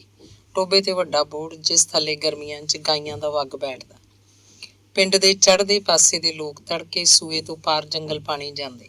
ਥਾਂ ਥਾਂ ਘਾਟ ਬਣੇ ਸੀ। ਉਹ ਉੱਥੇ ਹੱਥ ਧੋ ਲੈਂਦੇ। ਸੂਆ ਸੁੱਕਾ ਹੁੰਦਾ ਤਾਂ ਖਤਾਨ ਸਨ, ਨਹੀਂ ਤਾਂ ਫਿਰ ਟੋਭਾ ਸੀ। ਪਿੰਡ ਦੇ ਲੋਕਾਂ 'ਚ ਸੈਰ ਕਰਨ ਦਾ ਰਿਵਾਜ ਨਹੀਂ ਹੁੰਦਾ। ਸੈਰ ਤਾਂ ਵਿਹਲੇ ਲੋਕ ਕਰਦੇ ਆ, ਜਾਂ ਫਿਰ ਉਹ ਬੰਦੇ ਜਿਹੜੇ ਸਾਰਾ ਸਾਰਾ ਦਿਨ ਬੈਠਕ ਦਾ ਕੰਮ ਕਰਦੇ ਹੋਣ, ਜਿਨ੍ਹਾਂ ਦੀਆਂ ਸਾਰਾ ਦਿਨ ਲੱਤਾਂ ਮੋਕਲੀਆਂ ਨਾ ਹੁੰਦੀਆਂ ਹੋਣ। ਪਿੰਡ ਦੇ ਲੋਕ ਤਾਂ ਖੇਤਾਂ 'ਚ ਜਾਂਦੇ, ਕੰਮ ਧੰਦਾ ਕਰਦੇ, ਟਿਕ ਕੇ ਬਹਿ ਹੀ ਨਹੀਂ ਸਕਦੇ। ਉਹਨਾਂ ਨੂੰ ਕੀ ਲੋੜ ਹੈ ਸੈਰ ਕਰਨ ਦੀ। ਧਰਮਦਾਸ ਸੈਰ ਕਰਨ ਜਾਂਦਾ ਤਾਂ ਮਨ ਚਲੇ ਬੰਦੇ ਹੱਸਦੇ। ਸਾਧ ਦੇ ਰੋਟੀਆਂ ਹਜਮ ਨਹੀਂ ਆਉਂਦੀਆਂ। ਕੋਈ ਆਖਦਾ ਵਿਹਲਾ ਬੰਦਾ ਹੈ, ਹਵਾਖੋਰੀ ਕਰਨ ਚੱਲਿਆ। ਕਰਮਾਂ 'ਚ ਪਿਸਤ ਲਿਖਿਆ ਹੋਇਆ ਭਾਈ। ਪਿੰਡ ਦੇ ਲੋਕ ਦੁਵਰਜੀ ਵਾਲੇ ਪੁਲ ਤੋਂ ਅੱਗੇ ਨਹੀਂ ਸੀ ਜਾਂਦੇ। ਇਹ ਪੁਲ ਪਿੰਡ ਤੋਂ ਅੱਧਾ ਪੌਣਾ ਮੀਲ ਦੂਰ ਸੀ। ਸਭ ਉਰੇ ਉਰੇ ਹੀ ਜੰਗਲ ਪਾਣੀ ਹੋ ਕੇ ਮੁੜ ਆਉਂਦੇ। ਧਰਮਦਾਸ ਦੂਰ ਤੱਕ ਸੈਰ ਕਰਨ ਜਾਂਦਾ, ਦੂਰ ਪਰੇ ਵੱਡੇ ਖਾਲ ਤੱਕ, ਜਿੱਥੇ ਨਿੰਬੂਆਂ ਤੇ ਅਮਰੂਦਾਂ ਦਾ ਬਾਗ ਸੀ। ਬਾਗ 'ਚ ਜਾਂਦਾ, ਉੱਥੋਂ 4-5 ਨਿੰਬੂ ਵੀ ਤੋੜ ਲਿਆਉਂਦਾ। ਨਿੰਬੂ ਕੱਚੇ ਹੁੰਦੇ, ਉਹ ਤਾਂ ਵੀ ਤੋੜ ਲੈਂਦਾ। ਬਾਗ ਦਾ ਮਾਲਕ ਖੁਸ਼ ਸੀ ਕਿ ਬਾਬਾ ਧਰਮਦਾਸ ਨਿੱਤ ਉਹਦੇ ਖੇਤ ਹਾਜ਼ਰੀ ਲਾ ਕੇ ਜਾਂਦਾ। ਬਾਗ 'ਚ ਧਰਮਾਤਮਾ ਬੰਦਿਆਂ ਦੇ ਚਰਨ ਪੈਂਦੇ ਹਨ। ਡੇਰੇ ਆ ਕੇ ਉਹ ਕੱਚ ਦੇ ਗਲਾਸ ਨਿੰਬੂ ਨਿਚੋੜਦਾ ਵਿੱਚ ਮਖਿਆਲ ਰਲਾ ਕੇ ਪਾਣੀ ਦਾ ਗਲਾਸ ਪੀ ਲੈਂਦਾ। ਇਹ ਉਹਦੀ ਸਿਹਤ ਲਈ ਜ਼ਰੂਰੀ ਸੀ। ਉਹ ਆਖਦਾ ਹੁੰਦਾ, ਸਵੇਰੇ ਸਵੇਰੇ ਨਿੰਬੂ ਪਾਣੀ ਪੀਣੇ ਨਾਲ ਸਾਰਾ ਦਿਨ ਤਬੀਅਤ ਖਿਲੀ ਰਹਿੰਦੀ ਹੈ। ਪਿੰਡ 'ਚ ਇਹ ਸਭ ਨੂੰ ਪਤਾ ਸੀ ਕਿ ਧਰਮਦਾਸ ਤੜਕੇ ਸਦਿਆਂ ਹੀ ਸੂਏ 'ਤੇ ਜਾਂਦਾ। ਸਰਦੀ ਹੋਵੇ ਗਰਮੀ ਹੋਵੇ, ਉਹਦਾ ਇਹ ਨਿਤਨੇਮ ਹੈ। ਉਹ ਤਾਂ ਮੀਂਹ 'ਚ ਵੀ ਛਤਰੀ ਲੈ ਕੇ ਉੱਠ ਤੁਰਦਾ। ਇਹ ਵੀ ਪਤਾ ਸੀ ਕਿ ਨਿੰਬੂ ਅਮਰੂਦਾਂ ਦੇ ਬਾਗ ਤੱਕ ਜਾ ਕੇ ਆਉਂਦਾ। ਉਹ ਇੰਨਾ ਸਦਿਆਂ ਜਾਂਦਾ ਹੈ ਕਿ ਉਹਦੇ ਜਾਣ ਵੇਲੇ ਸੂਏ 'ਤੇ ਹੋਰ ਕੋਈ ਬੰਦਾ ਨਹੀਂ ਹੁੰਦਾ। ਜਦੋਂ ਮੁੜਦਾ ਹੈ ਤਾਂ ਕੋਈ ਬੰਦਾ ਇਸ ਸੂਏ 'ਤੇ ਤੁਰਿਆ ਫਿਰਦਾ ਦਿਖਾਈ ਦਿੰਦਾ ਹੈ। ਨਿੰਬੂਆਂ ਅਮਰੂਦਾਂ ਦਾ ਬਾਗ ਦਬੁਰਜੀ ਵਾਲੇ ਪੁਲ ਤੋਂ ਅੱਧ ਕੁ ਮੀਲ ਲੱਗੇ ਸੀ। ਜਦੋਂ ਖਾਸਾ ਦਿਨ ਚੜ੍ਹਿਆ, ਲੋਕ ਖੇਤਾਂ ਨੂੰ ਕੰਮ ਧੰਦੇ ਜਾਣ ਲੱਗੇ ਤਾਂ ਪਿੰਡ 'ਚ ਅੱਗ ਵਾਂਗ ਖਬਰ ਫੈਲ ਗਈ ਕਿ ਬਾਗ 'ਚ ਧਰਮਦਾਸ ਦੀ ਲੋਥ ਪਈ ਹੈ। ਲੋਥ ਦਾ ਸਿਰ ਮੂੰਹ ਨਾਲ ਹੀ ਪਿਆ, ਅਲੱਗ ਵੱਢ ਕੇ ਸੁੱਟਿਆ ਹੋਇਆ। ਪਿੰਡ ਦੇ ਬੰਦੇ ਬਾਗ ਵੱਲ ਭੱਜੇ ਜਾ ਰਹੇ ਸੀ। ਨੰਬਰਦਾਰ ਇਕੱਠੇ ਹੋਏ, ਸਲਾਹ ਕਰਕੇ ਇੱਕ ਬੰਦਾ ਘੋੜੀ ਉੱਤੇ ਪੁਲਿਸ ਥਾਣੇ ਨੂੰ ਭੇਜ ਦਿੱਤਾ। ਚੌਕੀਦਾਰ ਨੂੰ ਭੇਜਣਾ ਚਾਹੁੰਦੇ ਸੀ, ਪਰ ਉਹਨੇ ਤਾਂ ਤੁਰ ਕੇ ਜਾਣਾ ਸੀ। ਥਾਣਾ 5 ਕੋਹ ਵਾਟ ਸੀ। ਉਹ ਤਾਂ ਕਦੋਂ ਨੂੰ ਪਹੁੰਚਦਾ। ਦੁਪਹਿਰ ਤੱਕ ਪੁਲਿਸ ਆ ਗਈ। ਆਥਣ ਤੱਕ ਥਾਣੇਦਾਰ ਬੈਠਾ ਰਿਹਾ। ਸਾਰੇ ਨੰਬਰਦਾਰ ਤੇ ਪਿੰਡ ਦੇ ਹੋਰ ਲੋਕ ਵੀ। ਪੁਲਿਸ ਵਾਲੇ ਧਰਮਦਾਸ ਦੀ ਲੋਥ ਗੱਡੇ 'ਚ ਪਾ ਕੇ ਥਾਣੇ ਨੂੰ ਲੈ ਗਏ। ਹਸਪਤਾਲ 'ਚ ਉਹਦੀ ਚੀਰ ਫਾੜ ਕੀਤੀ ਗਈ। ਅਗਲੇ ਦਿਨ ਲੋਥ ਮਿਲੀ। ਪਿੰਡ ਦੇ ਲੋਕਾਂ ਨੇ ਡੇਰੇ ਦੀ ਜ਼ਮੀਨ 'ਚ ਧਰਮਦਾਸ ਦਾ ਦਾਹ ਸੰਸਕਾਰ ਕਰ ਦਿੱਤਾ। ਉਹਦੇ ਗੁਰੂ ਮਹੰਤ ਨਰੋਤਮ ਦਾਸ ਦੀ ਸਮਾਧ ਵੀ ਉੱਥੇ ਬਣੀ ਸੀ। ਪਿੰਡ ਨੇ ਭੋਗ ਵਾਲੇ ਦਿਨ ਬਹੁਤ ਪੁੰਨਦਾਨ ਕੀਤਾ। ਕਈ ਬੰਦੇ ਆਪਣੇ ਆਪ ਹੀ ਮੂਹਰੇ ਹੋ ਗਏ। ਡੇਰੇ 'ਚ ਬਥੇਰੀ ਸਮੱਗਰੀ ਪਈ ਸੀ। ਪਿੰਡ 'ਚ ਅਜਿਹਾ ਕਤਲ ਪਹਿਲੀ ਵਾਰ ਹੋਇਆ, ਉਹ ਵੀ ਇੱਕ ਸਾਧ ਸੰਤ ਦਾ। ਪਿੰਡ ਦੇ ਬਜ਼ੁਰਗ ਲੋਕ ਡਰਨ ਲੱਗੇ, ਇਹ ਤਾਂ ਭਾਈ ਪਾਪ ਹੋ ਗਿਆ। ਪਿੰਡ ਤੇ ਕੋਈ ਆਫਤ ਨਾ ਆ ਜਾਏ, ਜਿੰਨਾ ਪੁੰਨਦਾਨ ਹੋ ਜਾਏ ਚੰਗਾ ਹੀ ਚੰਗਾ।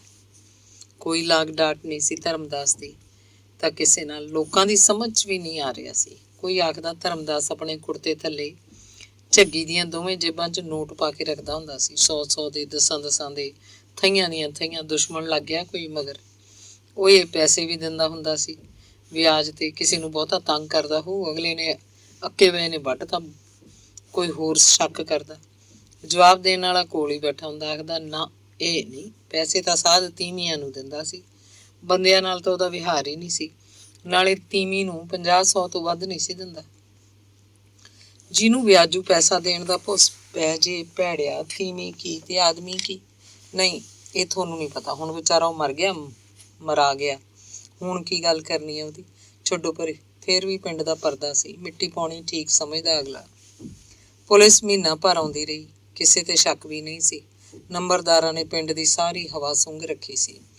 ਪਹਿਲਾਂ ਤਾਂ ਜਿਵੇਂ ਇੱਕ ਦੂਜੇ ਤੇ ਹੀ ਸ਼ੱਕ ਹੋਵੇ, ਫਿਰ ਜਿਵੇਂ ਕਿਸੇ ਉੱਤੇ ਵੀ ਸ਼ੱਕ ਨਾ ਰਹਿ ਗਿਆ ਹੋਵੇ। ਫਿਰ ਤਾਂ ਸਾਰੇ ਪਿੰਡ ਦੀ ਚਿੰਤਾ ਬਣ ਗਿਆ ਇਹ ਕਤਲ। ਸਾਲਾ ਬਾਹਰੋਂ ਆ ਕੇ ਕੌਣ ਮਾਰ ਗਿਆ ਬਈ। ਤੇ ਫਿਰ ਦਿਨ ਬੀਤਣ ਲੱਗੇ। ਪਿੰਡ ਦੇ ਲੋਕ ਕਤਲ ਨੂੰ ਭੁੱਲ ਕੇ ਡੇਰੇ ਦੀ ਮਹੰਤੀ ਲਈ ਜੱਦੋ-ਜਹਿਦ 'ਚ ਪੈ ਗਏ। ਡੇਰਾ ਸੀ, ਡੇਰੇ ਦੀ 50 ਵਿਗੇ ਜ਼ਮੀਨ ਸੀ। ਝੋਟੇ ਦੇ ਸਿਰ ਵਰਗੀ ਮਹੰਤ ਨੂੰ ਤਾਂ ਐਸ਼ ਸੀ। ਪਿੰਡ ਦੇ ਛਿਪਦੇ ਪਾਸੇ ਸੂਏ ਦੇ ਵੱਡੇ ਖਾਲ ਤੱਕ ਡੰਡੀ ਸੀ। ਉੱਥੋਂ ਗਾਂ ਖਾਲ ਦੇ ਨਾਲ ਬਾਗ ਤੱਕ ਪੈਰਾਂ ਦਾ ਰਾਹ ਸੀ। ਇਸ ਰਾਹ ਸਿਰਫ ਪੈਦਲ ਲੋਕ ਹੀ ਜਾ ਸਕਦੇ, ਕੋਈ ਗੱਡਾ, ਭੇਡਾਂ ਜਾਂ ਪਸ਼ੂ ਨਹੀਂ ਜਾਂਦਾ ਸੀ। ਉਹਨਾਂ ਦਿਨਾਂ 'ਚ ਬੀਬੜੀਆਂ ਵਾਲੇ ਟੋਭੇ ਕੋਲ ਉਸਰੇ ਇੱਕ ਪੁਰਾਣੇ ਆਵੇ ਦੀ ਮਿੱਟੀ ਪੱਧਰ ਕਰਕੇ ਇੱਕ ਸਾਧ ਜਲ ਧਾਰਾ ਕਰਦਾ ਹੁੰਦਾ। ਸਰਕੜਾ ਬੰਨ੍ਹ ਕੇ ਉਹਨੇ ਇੱਕ ਵਗਲ ਮਾਰ ਲਿਆ ਸੀ। ਵਗਲ ਅੰਦਰ ਇੱਕ ਕੁੱਲੀ ਬਣਾ ਲਈ।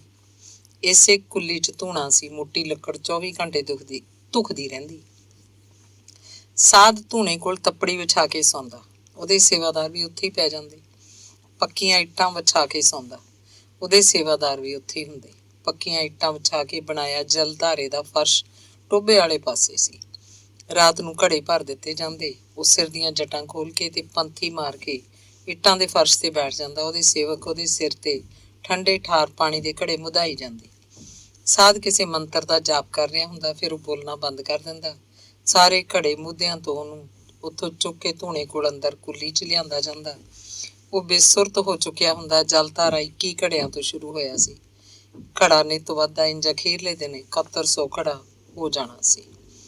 ਸਵੇਰੇ 4 ਵਜੇ ਉੱਠ ਕੇ ਸਾਧ ਪਹਿਲਾਂ ਫਰੀਦ ਦੇ ਸ਼ਲੋਕ ਪੜ੍ਹਦਾ। ਉਹਦੀ ਆਵਾਜ਼ ਬੜੀ ਉੱਚੀ, ਸਪਸ਼ਟ ਤੇ ਸੁਰੀਲੀ ਸੀ। ਸ਼ਲੋਕ ਦੀ ਪੇਸ਼ਕਾਰੀ ਬਹੁਤ ਕਮਾਲ। ਸ਼ਲੋਕ ਦੇ ਬੋਲ ਦਿਲ ਤੱਕ ਉਤਰਦੇ ਤੁਰੇ ਜਾਂਦੇ। ਉਹ ਲਾਈਟ ਸਪੀਕਰ ਲਾ ਕੇ ਸ਼ਲੋਕ ਪੜ੍ਹਦਾ। ਸਪੀਕਰ ਦੀ ਆਵਾਜ਼ ਸਾਰੇ ਪਿੰਡ 'ਚ ਸੁਣਦੀ। ਲੋਕਾਂ ਨੂੰ ਤਾਂ ਮੌਜ ਹੋ ਗਈ। ਸਪੀਕਰ ਦੀ ਆਵਾਜ਼ ਨਾਲ ਸਦਿਆਂ ਉੱਠ ਕੇ ਕੰਮ ਧੰਦਿਆਂ ਤੇ ਜਾਣ ਵਾਲੇ ਬੰਦੇ ਜਾਗ ਉੱਠਦੇ। ਨਹੀਂ ਤਾਂ ਸਿਆਲਾਂ ਦੀ ਰਾਤ 'ਚ ਜਾਗ ਆਪੇ ਕਦੋਂ ਆਉਂਦੀ ਹੈ। ਬੰਦੇ ਦਾ ਰਜਾਈ ਛੱਡਣ ਨੂੰ ਦਿਲ ਨਹੀਂ ਕਰਦਾ। ਨੀਂਦ ਦਾ ਵੀ ਆਪਣਾ ਹੀ ਇੱਕ ਨਗਿਆਸ ਹੁੰਦਾ। ਪ੍ਰਤਾਪੀ ਜਦੋਂ ਅੱਧੀ ਰਾਤ ਉੱਠੀ ਸੀ, ਉਹ ਡੇਰੇ ਜਾਣਾ ਚਾਹੁੰਦੀ ਸੀ, ਪਰ ਫੇਰ ਉਹਨੇ ਇਰਾਦਾ ਬਦਲ ਲਿਆ। ਮੁੜ ਕੇ ਅੰਦਰ ਸਬਾਤ 'ਚ ਜਾ ਪਈ ਸੀ। ਹੁਣ ਜਦੋਂ ਜਲ ਧਾਰੇ ਵਾਲਾ ਸਾਧ ਬੋਲਿਆ ਤਾਂ ਉੱਠ ਖੜੀ। ਮਾਂ ਨਹੀਂ ਹਿੱਲੀ ਬੋਲੀ। ਮੈਂਗਲ ਦੇ ਮੁੰਡੇ ਹੋਰ ਥਾਂ ਪੈਂਦੇ ਹੁੰਦੇ। ਉਹਨੇ ਕਾਲੇ ਭੂਰੇ ਦੀ ਬੁੱਕਲ ਮਾਰ ਲਈ, ਸਿਰ ਵੀ ਢੱਕ ਲਿਆ। ਦਾਤ ਬੁੱਕਲ 'ਚ ਲਿਆ ਹੋਇਆ ਸੀ। ਦਾਤ ਜਿਵੇਂ ਨਾਗ ਦਾ ਬੱਚਾ ਹੋਵੇ। ਉਹ ਇਸ ਨਾਗ ਦੇ ਬੱਚੇ ਨੂੰ ਧਰਮਦਾਸ ਦੀ ਗਰਦਨ ਉੱਤੇ ਛੱਡਣ ਜਾ ਰਹੀ ਸੀ। ਉਸ ਸਮੇਂ ਸੂਏ ਦੀ ਪਟੜੀ ਤੇ ਕੋਈ ਚਿੜੀ ਪਤੰਗਾ ਵੀ ਨਹੀਂ ਸੀ। ਸੂਏ ਦਾ ਕਾਲਾ ਪਾਣੀ ਸੁੱਤਾ ਸੁੱਤਾ ਵਗ ਰਿਹਾ ਸੀ। ਉਹ ਕਾਲ ਨਾਲ ਬਾਗ ਤੱਕ ਪਹੁੰਚੀ। ਇੱਧਰ ਉੱਧਰ ਨਹੀਂ ਝਾਕੀ, ਸੜਾਉਂਦੀ ਗਈ। ਬਾਗ 'ਚ ਖੂਹੀ ਦੀ ਮੌਣ ਓਲੇ ਮੁਟਕੀ ਮਾਰ ਕੇ ਬੈਠ ਗਈ ਤੇ ਧਰਮਦਾਸ ਦੀ ਉਡੀਕ ਕਰਨ ਲੱਗੀ। ਉਹ ਬਿੱਲੀ ਵਾਂਗ ਛਾਪੜ ਕੇ ਤੇ ਸਾਹ ਰੋਕ ਕੇ ਬੈਠੀ ਹੋਈ ਸੀ। ਧਰਮਦਾਸ ਆਇਆ। ਉਹਨੇ ਦੂਰੋਂ ਦੇਖ ਲਿਆ ਸੀ। ਪਹਿਲਾਂ ਪਰੇ ਕਿਧਰੇ ਕਣਕ ਦੇ ਖੇਤ 'ਚੋਂ ਜੰਗਲ ਪਾਣੀ ਬੈਠਾ, ਹੱਥ ਪਤਾ ਨਹੀਂ ਕਿੱਥੇ ਧੋਤੇ ਹੋਣਗੇ। ਪ੍ਰਤਾਪੀ ਨੂੰ ਪਤਾ ਸੀ ਕਿ ਉਹ ਬਾਗ 'ਚ ਆਉਂਦਾ ਤੇ ਨਿੰਬੂ ਤੋੜਦਾ। ਇਹ ਗੱਲ ਉਹਨੇ ਆਪਣੀ ਮਾਂ ਤੋਂ ਕਦੇ ਸੁਣੀ ਸੀ। ਬਾਗ 'ਚ 12 ਮਾਸੀਏ ਨਿੰਬੂਆਂ ਦੇ ਬੂਟੇ ਸੀ। ਤਾਜ਼ੇ ਨਿੰਬੂਆਂ ਦਾ ਪਾਣੀ ਪੀਂਦਾ ਹੁੰਦਾ ਧਰਮਦਾਸ। ਹਨੇਰਾ ਪਤਲਾ ਪੈਣ ਲੱਗਿਆ। ਮੂੰਹ ਨੂੰ ਮੂੰਹ ਦਿਸਦਾ ਸੀ। ਉਹ ਇੱਕ ਨਿੰਬੂ ਕੋਲ ਖੜਾ ਨਿਰਖ ਪਰਖ ਕਰ ਰਿਹਾ ਸੀ, ਗਰਦਨ ਝੁਕਾ ਕੇ। ਉਹਨੇ ਇੱਕ ਨਿੰਬੂ ਤੋੜਨ ਲਈ ਹੱਥ ਅੱਗੇ ਕੀਤਾ। ਪ੍ਰਤਾਪੀ ਭੂਤ ਚੜੇਲ ਵਾਂਗ ਉਹਦੇ ਤੇ ਆ ਖੜੀ ਤੇ ਦੋਵੇਂ ਹੱਥਾਂ ਦੀ ਮਜ਼ਬੂਤ ਪਕੜ ਨਾਲ ਦਾਤ ਸਾਧ ਦੀ ਗਰਦਨ ਉੱਤੇ ਫੇਰਤਾ। ਉਹ ਝੁੰਝਲਾ ਕੇ ਥੱਲੇ ਡਿੱਗ ਪਿਆ। ਆਪਣਾ ਭੂਰਾ ਉਹ ਖੂਹੀ ਦੀ ਮੌਣ ਤੇ ਰੱਖ ਆਈ ਸੀ। ਡਿੱਗ ਪਏ ਗਰਦਨ ਥੱਲੇ। ਉਹਨੇ ਦਾਤ ਇੰਜ ਪਾ ਲਿਆ ਜਿਵੇਂ ਕੋਈ ਝਿਉਰ ਆਪਣੀ ਦਾਤੀ ਨਾਲ ਤੂਤ ਦੀ ਮੋਟੀ ਡਾਹਣੀ ਇੱਕੋ ਝਟਕੇ 'ਚ ਵੱਢ ਦਿੰਦਾ ਹੋਵੇ। ਪ੍ਰਤਾਪੀ ਨੇ ਜ਼ੋਰ ਦਾ ਕਸਰਾਟਾ ਮਾਰਿਆ। ਸਿਰ ਗਰਦਨ ਤੋਂ ਅਲੱਗ ਹੋ ਗਿਆ। ਧਰਮਦਾਸ ਪਹਿਲੇ ਟੱਕ ਨਾਲ ਹੀ ਬੌਂਦਲ ਗਿਆ ਸੀ। ਪਹਿਲੀ ਕਸਰ ਨਾਲ ਅੱਧਾ ਗਲ ਵੱਢਿਆ ਗਿਆ ਤੇ ਹੁਣ ਉਹਦਾ ਸਿਰ ਉਹਦੀ ਧੜ ਨਾਲੋਂ ਅਲੱਗ ਹੋਇਆ ਪਿਆ ਸੀ। ਨਾ ਉਹ ਬੋਲਿਆ, ਨਾ ਚੀਕਿਆ। ਤੇ ਹੁਣ ਉਹਦੀ ਧੜ ਕਿਰਲੀ ਦੀ ਟੁੱਟੀ ਪੂਛ ਵਾਂਗ ਤੜਪ ਰਹੀ ਸੀ ਤੇ ਅੱਖਾਂ ਖੁੱਲੀਆਂ ਦੀਆਂ ਖੁੱਲੀਆਂ। ਪ੍ਰਤਾਪੀ ਨੇ ਕੁੜਤੀ ਦੀਆਂ ਬਾਹਾਂ ਚੜਾ ਲਈਆਂ ਸੀ। ਸੁੱਥਣ ਦੇ ਪਹੁੰਚੇ ਤਾਂ ਮੋੜ ਲਏ ਸੀ। ਜੁੱਤੀ ਨਹੀਂ ਉਤਾਰੀ। ਹੁਣ ਉਹਦੀ ਜੁੱਤੀ ਉੱਤੇ, ਗਿੱਟਿਆਂ ਉੱਤੇ, ਉਹਦੇ ਹੱਥਾਂ ਉੱਤੇ ਖੂਨ ਦੇ ਛਿੱਟੇ ਸੀ। ਖੂਹੇ ਦੇ ਚਬੱਚੇ 'ਚ ਪਾਣੀ ਖੜਾ ਸੀ, ਠਰਿਆ ਹੋਇਆ ਪਾਣੀ। ਉਹਨੇ ਪਹਿਲਾਂ ਆਪਣੀ ਜੁੱਤੀ ਧੋਤੀ, ਫਿਰ ਗਿੱਟੇ ਤੇ ਹੱਥ। ਕੋਲ ਪਿਆ ਲਹੂ ਲਿਬੜਿਆ ਦਾਤ ਮਰੇ ਸੱਪ ਦੀ ਪੂਛ ਫੜ ਕੇ ਸੁੱਟਣ ਵਾਂਗ ਉਹਨੇ ਖੂਹੀ 'ਚ ਵਗਾਹ ਮਾਰਿਆ। ਲੋਹੇ ਦਾ ਕਾਲਾ ਨਾਗ ਖੂਹੀ ਦੇ ਡੂੰਘੇ ਪਾਣੀ ਦੀ ਬਰੇਤੀ ਉੱਤੇ ਸਿਰੀ ਸੁੱਟ ਕੇ ਬੈਠ ਗਿਆ ਹੋਏਗਾ। ਹਮੇਸ਼ਾ ਲਈ ਉਹਨੇ ਗਿੱਲੀ ਜੁੱਤੀ ਪੈਰਾਂ 'ਚ ਪਾਈ ਤੇ ਉਵੇਂ ਜਿਵੇਂ ਭੂਰੇ ਦੀ ਬੁੱਕਲ ਮਾਰ ਕੇ ਤੇ ਸਿਰ ਢੱਕ ਕੇ ਵੱਡੇ ਖਾਲ ਦੀ ਡੰਡੀ ਪੈ ਗਈ। ਘਰ ਪਹੁੰਚੀ। ਚਿੱਟਾ ਚਾਨਣ ਹੋਇਆ ਪਿਆ ਸੀ, ਪਰ ਸੂਰਜ ਹਾਲੇ ਕਿਤੇ ਦੂਰ ਸੀ। ਕੁੜੇ ਤਾਪੋ, ਤੂੰ ਤੜਕੇ ਉੱਠ ਕੇ ਕਿੱਥੇ ਗਈ ਸੀ ਨੀ? ਮਾਂ ਨੇ ਪੁੱਛਿਆ। ਉਹ ਚਾਹ ਧਰਨ ਦਾ ਆਰ ਪਾਰ ਕਰਦੀ ਸੀ। ਮਾਂ, ਮੇਰੇ ਤਾਂ ਪਈ ਦੇ ਢਿੱਡ 'ਚ ਮਰੋੜ ਉੱਠਿਆ। ਇੰਨਾ ਦਰਦ ਅੜਿਆ, ਮੈਂ ਤਾਂ ਬਾਹਰ ਕੰਨੀ ਜਾ ਕੇ ਆਈ ਹਾਂ। ਦਿਆਲੋ ਉਹਦੇ ਪੈਰਾਂ ਵੱਲ ਝਾਕੀ। ਕਹਿੰਦੀ, ਕੁੜੇ ਤੇਰੀ ਜੁੱਤੀ ਆ ਪਾਣੀ ਦੇ ਖਾਲ 'ਚ ਵੜ ਗਈ ਸੀ ਤੂੰ। ਨਹੀਂ ਮਾਂ, ਕਣਕਾਂ ਦੀ ਤਰੇਲ ਥੋੜ੍ਹੀ ਪੈਂਦੀ ਹੈ ਕਿਤੇ। ਮੈਂ ਤਾਂ ਜਮਾਂ ਭਿੱਜ ਗਈ। ਇੱਕ ਤਾਂ ਚਿੱਕੜੀ ਬਹੁਤ ਆ। ਤੀਵੀਆਂ ਤਾਂ ਗਹਾਰਿਆਂ ਉੱਲੀ ਬੈਠ ਜਾਣਗੀਆਂ। ਮੈਂ ਤਾਂ ਪਰੇ ਗਈ ਫਿਰ ਕਣਕਾਂ 'ਚ। ਉਹ ਵਰਾਂਡੇ 'ਚ ਗਈ, ਭੂਰਾ ਲਾ ਕੇ ਚੱਕੀ ਤੇ ਧਰਤਾ। ਉਹਨੂੰ ਯਾਦ ਆਇਆ ਦਾਤ ਇੱਥੇ ਹੀ ਪਿਆ ਸੀ। ਉਹਨੇ ਪੰਪ ਗੇੜ ਕੇ ਪਾਣੀ ਦੀ ਬਾਲਟੀ ਭਰ ਲਈ। ਆਪਣੀ ਜੁੱਤੀ ਫੇਰ ਧੋਤੀ। ਕੂਣੀਆਂ ਤੱਕ ਬਾਹਾਂ ਧੋ ਲਈਆਂ, ਗੋਡਿਆਂ ਤੋਂ ਥੱਲੇ ਲੱਤਾਂ ਧੋਤੀਆਂ, ਮੂੰਹ ਧੋ ਲਿਆ ਐਨ ਰਗੜ ਕੇ। ਦਿਆਲੋ ਆਖ ਰਹੀ ਸੀ, ਨਹੀਂ ਤੂੰ ਤੱਤਾ ਪਾਣੀ ਲੈ ਲੈਂਦੀ। ਆ ਪੰਪ ਦਾ ਹੇਠਲਾ ਪਾਣੀ ਮਾਂ ਨਿੱਘਾ ਹੁੰਦਾ ਹੈ, ਉਹਨੇ ਜਵਾਬ ਦਿੱਤਾ। ਜੁੱਤੀ ਨੂੰ ਕੀ ਹੋ ਗਿਆ ਸੀ? ਪਾਣੀ ਨਾਲ ਧੋ ਲਿਆ। ਇਹ ਚੰਮ ਹੈ, ਟੁੱਟੂਗਾ ਨਹੀਂ। ਦਿਆਲੋ ਗੁੱਸੇ ਹੋਈ। ਨਹੀਂ ਮਾਂ, ਮਿੱਟੀ ਲੱਗੀ ਪਈ ਸੀ। ਆਖਿਆ ਧੋ ਹੀ ਲਵਾਂ। ਪ੍ਰਤਾਪੀ ਸਹਿਜ ਸੁਭਾਅ ਬੋਲ ਰਹੀ ਸੀ। ਤੇ ਫਿਰ ਦਿਆਲੂ ਨੂੰ ਇਹ ਪਤਾ ਨਹੀਂ ਲੱਗ ਰਿਹਾ ਸੀ ਕਿ ਉਹਨਾਂ ਦਾ ਦਾਤ ਕੌਣ ਮੰਗ ਕੇ ਲੈ ਗਈ। ਉਹ ਬੁੜਬੁੜ ਕਰਦੀ, ਲੋਕ ਚੀਜ਼ਾਂ ਲੈ ਤਾਂ ਜਾਣਗੇ, ਮੋੜ ਕੇ ਦੇਣ ਦਾ ਨਾਂ ਹੀ ਨਹੀਂ ਲੈਂਦੇ। ਅੰਗ 17ਵਾਂ। ਪ੍ਰਤਾਪੀ ਦਾ ਜੀ ਕਰਦਾ ਉਹ ਧਰਮਦਾਸ ਬਾਰੇ ਸਭ ਕੁਝ ਜਿਉਣੇ ਨੂੰ ਦੱਸ ਦੇਵੇ। ਉਹ ਵੀ ਜੋ ਉਹਦੇ ਨਾਲ ਹੋਇਆ ਸੀ ਤੇ ਉਹ ਜੋ ਪ੍ਰਤਾਪੀ ਨੇ ਕੀਤਾ। ਪਰ ਉਹ ਕੰਬ ਜਾਂਦੀ, ਉਹਨੂੰ ਧੁੰਨ ਧੜੀ ਛਿੜਦੀ। ਉਹ ਸੋਚਦੀ, ਬੰਦੇ ਦਾ ਕੀ ਹੁੰਦਾ? ਇਹ ਤਾਂ ਸ਼ੱਕੀ ਹੁੰਦਾ। ਕੀ ਪਤਾ ਜਿਉਣਾ ਉਹਨੂੰ ਕੀ ਸਮਝ ਬੈਠੇ। ਉਹਨੂੰ ਉਹ ਬਦਕਾਰ ਜਾਂ ਬਦਮਾਸ਼ ਹੀ ਨਾ ਸਮਝ ਲਏ। ਉਹ ਸੋਚਦੀ, ਮੇਰੇ ਵਰਗੀ ਨਾਲ ਕੌਣ ਵਿਆਹ ਕਰਾਊਗਾ। ਉਹਦਾ ਮਨ ਧੀਰਜ ਕਰਦਾ। ਨਾ ਤਾਂ ਕਿਸੇ ਦੂਜੇ ਨੂੰ ਇਸ ਗੱਲ ਦਾ ਪਤਾ ਕਿ ਉਹਦੇ ਨਾਲ ਉਸ ਦਿਨ ਡੇਰੇ 'ਚ ਕੀ ਹੋਇਆ, ਤੇ ਨਾ ਹੁਣ ਇਹ ਪਤਾ ਹੋ ਸਕਦਾ ਕਿ ਧਰਮਦਾਸ ਦਾ ਕਤਲ ਕਿਹਨੇ ਕੀਤਾ। ਪਿੰਡ 'ਚ ਤਾਂ ਕਿਸੇ ਬੰਦੇ ਤੇ ਵੀ ਸ਼ੱਕ ਨਹੀਂ ਸੀ। ਤੀਵੀਂ ਉੱਤੇ ਕੌਣ ਉਂਗਲ ਧਰਦਾ। ਫਿਰ ਉਹਨੇ ਪੱਕਾ ਫੈਸਲਾ ਕੀਤਾ ਕਿ ਜਿਉਣੇ ਨੂੰ ਕਦੇ ਕੁਝ ਨਹੀਂ ਦੱਸੇਗੀ। ਸਾਰੀ ਗੱਲ ਨੂੰ ਪਾਣੀ ਵਾਂਗ ਪੀ ਲਿਆ ਉਹਨੇ। ਜਿਵੇਂ ਹੌਲੀ ਫੁੱਲ ਹੋ ਗਈ ਹੋਵੇ। ਧਰਮਦਾਸ ਨੂੰ ਖਤਮ ਕਰਕੇ ਜਿਵੇਂ ਉਹਨੇ ਆਪਣੀ ਦੇਹ ਚੋਂ ਸਾਰਾ ਜ਼ਹਿਰ ਬਾਹਰ ਕੱਢਤਾ ਹੋਵੇ। ਉਹਦੇ ਸਰੀਰ 'ਚ ਨਵੀਂ ਤਾਕਤ ਭਰਨ ਲੱਗੀ। ਉਹਨੂੰ ਲੱਗਦਾ ਉਹਦੇ ਪਿੰਡੇ ਦੀ ਜੂਠ ਜਿਵੇਂ ਧੋਤੀ ਗਈ ਹੋਵੇ। ਕੋਈ ਸੁੱਚਾ ਸੁੱਚਾ ਅਹਿਸਾਸ ਉਹਦੀਆਂ ਨਾੜਾਂ 'ਚ ਭਰਦਾ ਜਾ ਰਿਹਾ ਸੀ। ਤੇਜੋ ਉਹਨਾਂ ਦੇ ਘਰ ਆਉਂਦੀ ਰਹਿੰਦੀ। ਉਹ ਵੀ ਦੇਖਦੀ ਪ੍ਰਤਾਪੀ ਦਾ ਰੰਗ ਬਦਲਿਆ ਹੋਇਆ। ਉਹ ਪਹਿਲਾਂ ਨਾਲੋਂ ਟਹਿਕ 'ਚ ਹੈ। ਕਦੇ ਕਦੇ ਜਿਉਣੇ ਦੀ ਗੱਲ ਵੀ ਛੇੜ ਲੈਂਦੀ ਹੈ। ਇੱਕ ਦਿਨ ਪ੍ਰਤਾਪੀ ਨੇ ਤੇਜੋ ਹੱਥ ਜਿਉਣੇ ਨੂੰ ਸੁਨੇਹਾ ਭੇਜਿਆ ਕਿ ਉਹ ਆਥਣੇ ਉਹਨਾਂ ਦੇ ਘਰ ਆਏਗੀ। ਪ੍ਰਤਾਪੀ ਗਈ ਤਾਂ ਜਿਉਣਾ ਘਰ ਹੀ ਸੀ। ਅੱਕੀ ਪਤਾ ਨਹੀਂ ਕਿੱਥੇ ਸੀ। ਜਿਉਣੇ ਨੇ ਜਾਣ ਕੇ ਉਹਨੂੰ ਕਿਧਰੇ ਭੇਜਤਾ ਹੋਊਗਾ, ਜਾਂ ਉਹਨੂੰ ਆਪ ਕੋਈ ਕੰਮ ਹੋਊਗਾ ਕਿਸੇ ਦੇ ਘਰ। ਉਹ ਬੈਠਕ 'ਚ ਮੰਜੇ ਤੇ ਬੈਠ ਕੇ ਛੇਤੀ ਘੁਸਰ ਮੁਸਰ ਕਰਨ ਲੱਗੇ। ਜਿਉਣੇ ਨੇ ਪੁੱਛਿਆ, ਤੈਨੂੰ ਕੀ ਹੋ ਗਿਆ ਸੀ? ਇੰਨੇ ਦਿਨ ਘਰੋਂ ਬਾਹਰ ਨਹੀਂ ਨਿਕਲੀ। ਉਹ ਕਹਿੰਦੀ, ਮੇਰੇ ਕਾਲਜੇ 'ਚ ਦਰਦ ਸੀ, ਇੱਥੇ ਹੁਣ ਵੀ ਹੈਗਾ। ਐਸ ਤਾਂ ਆਹ ਹੱਥ ਲਾ ਕੇ ਦੇਖ, ਤੁਰਦੀ ਤਾਂ ਦੇਹ ਖਿੰਡ ਖਿੰਡ ਜਾਂਦੀ। ਤੇਜੋ ਨੇ ਤਾਂ ਇਹ ਗੱਲ ਦੱਸੀ ਨਹੀਂ। ਤੂੰ ਸਾਥ ਸੁਨੇਹਾ ਭੇਜ ਦਿੰਦੀ, ਮੈਨੂੰ ਕਿਉਂ ਐਵੇਂ ਤੜਫਾਉਂਦੀ ਰਹੀ? ਮੈਂ ਤਾਂ ਤੇਰਾ ਪਿਆਰ ਦੇਖਣਾ ਸੀ। ਦੇਖ ਭਲਾ ਤੂੰ ਕਿੰਨਾ ਕੁ ਲੁੱਝਦਾ ਮੇਰੀ ਖਾਤਰ। ਤਾਂ ਫਿਰ ਹੁਣ ਕਾਹਨੂੰ ਆਈ ਹੈ? ਹੋਰ ਤੜਫਾ ਮੈਨੂੰ ਘਰੇ ਬੈਠ ਕੇ। ਮੈਥੋਂ ਤਾਂ ਰਿਹਾ ਨਹੀਂ ਗਿਆ ਸਹੁੰ ਵੀਰ ਦੀ। ਮੇਰੀ ਤਾਂ ਜਾਣਦੀ ਦੀ ਲੇਰ ਜੀ ਨਿਕਲ ਗਈ। ਜਿੱਡੀ ਮਰਜ਼ੀ ਸਹੁੰ ਘਤਾ ਲੈ। ਜਿਉਣੇ ਨੇ ਉਹਨੂੰ ਆਪਣੀ ਵੱਖੀ ਨਾਲ ਘੁੱਟ ਲਿਆ। ਉਹਨਾਂ ਨੂੰ ਤਾਂ ਧਿਆਨ ਹੀ ਨਹੀਂ ਰਹਿ ਗਿਆ ਕਿ ਬੁੜੀ ਕਿੱਧਰੋਂ ਅਚਾਨਕ ਆ ਸਕਦੀ ਹੈ। ਉਹ ਕੀੜਾ ਲੜ ਜਾਣ ਵਾਂਗ ਧੰਦਕੇ ਤੋਂ ਉੱਠ ਕੇ ਖੜੋ ਗਏ। ਅੱਕੀ ਹੈਰਾਨ ਪਰੇਸ਼ਾਨ। ਇਹ ਕੁੜੀ ਇੱਥੇ ਇਸ ਹਾਲਤ 'ਚ ਉਹਦੇ ਮੁੰਡੇ ਕੋਲ ਕਿਵੇਂ? ਅੱਕੀ ਦੀ ਤਾਂ ਜਿਵੇਂ ਜੀਭ ਠਪਕੀ ਗਈ ਹੋਵੇ। ਉਹ ਤਾਂ ਝਾਕਦੀ ਰਹਿ ਗਈ। ਜਿਉਣਾ ਬੈਠਕ 'ਚੋਂ ਬਾਹਰ ਨਿਕਲ ਕੇ ਵਿਹੜੇ 'ਚ ਜਾ ਖੜਾ ਤੇ ਪ੍ਰਤਾਪੀ ਝੂਠ ਮੂਠ ਦਾ ਮੁਸਕਰਾਉਣ ਲੱਗੀ। ਫਿਰ ਅੱਕੀ ਨੇ ਵੀ ਆਪਣੇ ਚਿਹਰੇ ਦਾ ਰੰਗ ਬਦਲਿਆ। ਪੁੱਛਣ ਲੱਗੀ, ਕੁੜੇ ਤਾਪੋ ਤੂੰ ਕਿੱਧਰ? ਮੈਂ ਤਾਂ ਇੱਧਰ ਤੇਜੋ ਕੰਨੀ ਆਈ ਸੀ। ਮੈਂ ਕਿਹਾ ਤਾਈ ਨੂੰ ਮਿਲ ਜਾ। ਜਿਉਣੇ ਕੋਲ ਤਾਂ ਮੈਂ ਉਹੀ ਬੈਠ ਗਈ। ਮੈਂ ਕਿਹਾ ਵੀਰਾ। ਪ੍ਰਤਾਪੀ ਤੋਂ ਜਿਵੇਂ ਗੱਲ ਬਣੀ ਨਾ ਹੋਵੇ। ਅੱਕੀ ਦੇ ਵਾਲ ਧੁੱਪ 'ਚ ਚਿੱਟੇ ਨਹੀਂ ਹੋਏ ਸੀ। ਉਹ ਸਭ ਸਮਝ ਗਈ। ਬਗਾਨੀ ਧੀ ਨੂੰ ਉਹ ਕੀ ਆਖਦੀ ਹੁਣ? ਆਪਣੇ ਪੁੱਤ ਨੂੰ ਵੀ ਕੀ ਆਖੇ? ਬਗਾਨੇ ਘਰ ਦੀ ਕੁੜੀ ਦਾ ਖਿਆਲ ਛੱਡ ਕੇ ਉਹ ਜਿਉਣੇ ਦਾ ਸੰਸਾ ਕਰਨ ਲੱਗੀ। ਜੇ ਗੱਲ ਕੋਈ ਬਾਹਰ ਨਿਕਲ ਗਈ ਤਾਂ ਕੀ ਕਹੇਗੀ ਦੁਨੀਆ? ਪਿੰਡ ਦੀ ਕੁੜੀ ਹੈ ਫਿਰ ਵੀ। ਉਹ ਫਿਰ ਬੜਗੋਤਿਆਂ ਦੀ ਜੁੱਤੀਆਂ ਮਾਰਨਗੇ। ਕਿਸੇ ਥਾਂ ਦਾ ਮੁੰਡਾ ਘਰ ਰੱਖ ਕੇ ਸਾਡੀਆਂ ਧੀਆਂ ਦੀ ਇੱਜ਼ਤ ਲੁਟਵਾਉਂਦੀ ਹੈ। ਉਹ ਪ੍ਰਤਾਪੀ ਨੂੰ ਅੰਦਰ ਝਲਾਨੀ 'ਚ ਲੈ ਗਈ। ਚੁੱਲ੍ਹੇ ਅੱਗ ਬਾਲੀ, ਕੁੜੀ ਨੂੰ ਪੀੜ੍ਹੇ ਤੇ ਬਿਠਾ ਲਿਆ। ਆਖ ਰਹੀ ਸੀ, ਚਾਹ ਕਰਦੀਆਂ ਪਾਲਾ, ਚਾਹ ਪੀ ਕੇ ਜਾਈ ਭਾਈ। ਪਰ ਬੁੜੀ ਬਾਰ ਕੁੜੀ ਦੇ ਮੂੰਹ ਵੱਲ ਝਾਕਦੀ। ਉਹਦਾ ਜੀਅ ਕਰਦਾ ਉਹਦੇ ਨਾਲ ਗੱਲ ਕਰੇ, ਉਹਨੂੰ ਸਮਝਾ ਦੇਵੇ, ਪਰ ਨਹੀਂ, ਕੁੜੀ ਨੂੰ ਕੁਝ ਕਹਿਣਾ ਉਹਨੇ ਠੀਕ ਨਹੀਂ ਸਮਝਿਆ। ਉਹਨੇ ਚਾਹ ਹੀ ਪਿਆਈ। ਪ੍ਰਤਾਪੀ ਐਵੇਂ ਇੱਧਰ ਉੱਧਰ ਦੀਆਂ ਉਖੜੀਆਂ ਗੱਲਾਂ ਕਰਦੀ ਰਹੀ। ਬੁੜੀ ਹੂੰ ਕਰਦੀ। ਉਹਦਾ ਝੇੜਾ ਤਾਂ ਆਪਣੇ ਚਿੱਤ ਨਾਲ ਸੀ। ਅੱਕੀ ਨੂੰ ਟੇਕ ਕਿੱਥੇ। ਦੂਜੇ ਦਿਨ ਤੜਕੀ ਉਹ ਦਿਆਲੋ ਕੋਲ ਗਈ। ਅੱਖ ਦੇ ਇਸ਼ਾਰੇ ਨਾਲ ਉਹਨੂੰ ਨਵੇਕਲੇ ਥਾਂ ਲੈ ਗਈ। ਗੱਲੀ ਸਾਰੀ ਗੱਲ ਸਮਝਾਤੀ। ਆਖਿਆ, ਦੇਖ ਭਾਈ ਦਿਆਲੋ, ਤੇਰੀ ਧੀ ਕਿ ਮੇਰੀ ਧੀ, ਮੈਂ ਦੋਸ਼ ਨਹੀਂ ਦਿੰਦੀ, ਪਰ ਭਾਈ ਤੂੰ ਆਪਦੀ ਤਕੜਾਈ ਰੱਖ। ਕੱਲ ਨੂੰ ਕੋਈ ਗੱਲ ਹੋ ਗਈ ਤਾਂ ਮੈਨੂੰ ਨਾ ਕਹੀ। ਦਿਆਲੋ ਆਖ ਰਹੀ ਸੀ, ਅੱਕੀ ਮੇਰੀ ਧੀ ਇਹੋ ਜਿਹੀ ਨਹੀਂ, ਕਦੰਤ ਨਹੀਂ ਹੋ ਸਕਦੀ। ਇਹ ਗੱਲ ਤੈਨੂੰ ਭੁਲੇਖਾ ਲੱਗਿਆ ਹੋਣਾ। ਅੱਗੇ ਕਿਹੜਾ ਜਾਂਦੀ ਨਹੀਂ ਹੈ ਤੇਰੇ ਘਰ। ਫਿਰ ਕਹਿੰਦੀ, ਤੂੰ ਮੇਰੇ ਕੋਲ ਤਾਂ ਕਰਤੀ, ਝੂਠੀ ਕਰਤੀ, ਸੱਚੀ ਕਰਤੀ। ਜੇ ਗਾਹਾਂ ਮੇਰੀ ਕੁੜੀ ਦੀ ਕਰੀ ਹੈ ਕੋਈ ਗੱਲ ਤਾਂ ਮੈਥੋਂ ਬੁਰਾ ਕੋਈ ਨਹੀਂ। ਹਾਂ, ਐਵੇਂ ਕਹਿ ਦਿਆਂ। ਅੱਕੀ ਕਹਿੰਦੀ, ਲੈ ਹੈ ਹੁਣ ਮੈਂ ਕਿਉਂ ਕਰੂੰਗੀ? ਮੈਂ ਤਾਂ ਤੇਰੇ ਕੋਲ ਵੀ ਜਕਦੀ ਆਈ ਹਾਂ। ਤੂੰ ਹੁਣ ਗੁੱਸਾ ਕਰ, ਗਿਲਾ ਕਰ, ਆਪਦਾ ਪੜਿਆ ਵਿਚਾਰ ਭਾਈ। ਮੂੰਹ ਵੱਟ ਉਹਨੇ ਪੈਰੀ ਅੱਕੀ ਘਰ ਨੂੰ ਮੁੜ ਗਈ। ਚਿੱਤ 'ਚ ਕਹਿ ਰਹੀ ਸੀ, ਹੰਕਾਰੀ ਜੱਟੀ ਨੇ ਪੈਰਾਂ ਤੇ ਪਾਣੀ ਨਹੀਂ ਪੈਣ ਦਿੱਤਾ। ਜਿੱਦਣ ਭਰਿਆੜ ਖੁੱਲੇ ਉਦਣ ਪਤਾ ਲੱਗੂ ਮੇਰੇ ਪਿਓ ਦੀ ਰੰਨ ਨੂੰ।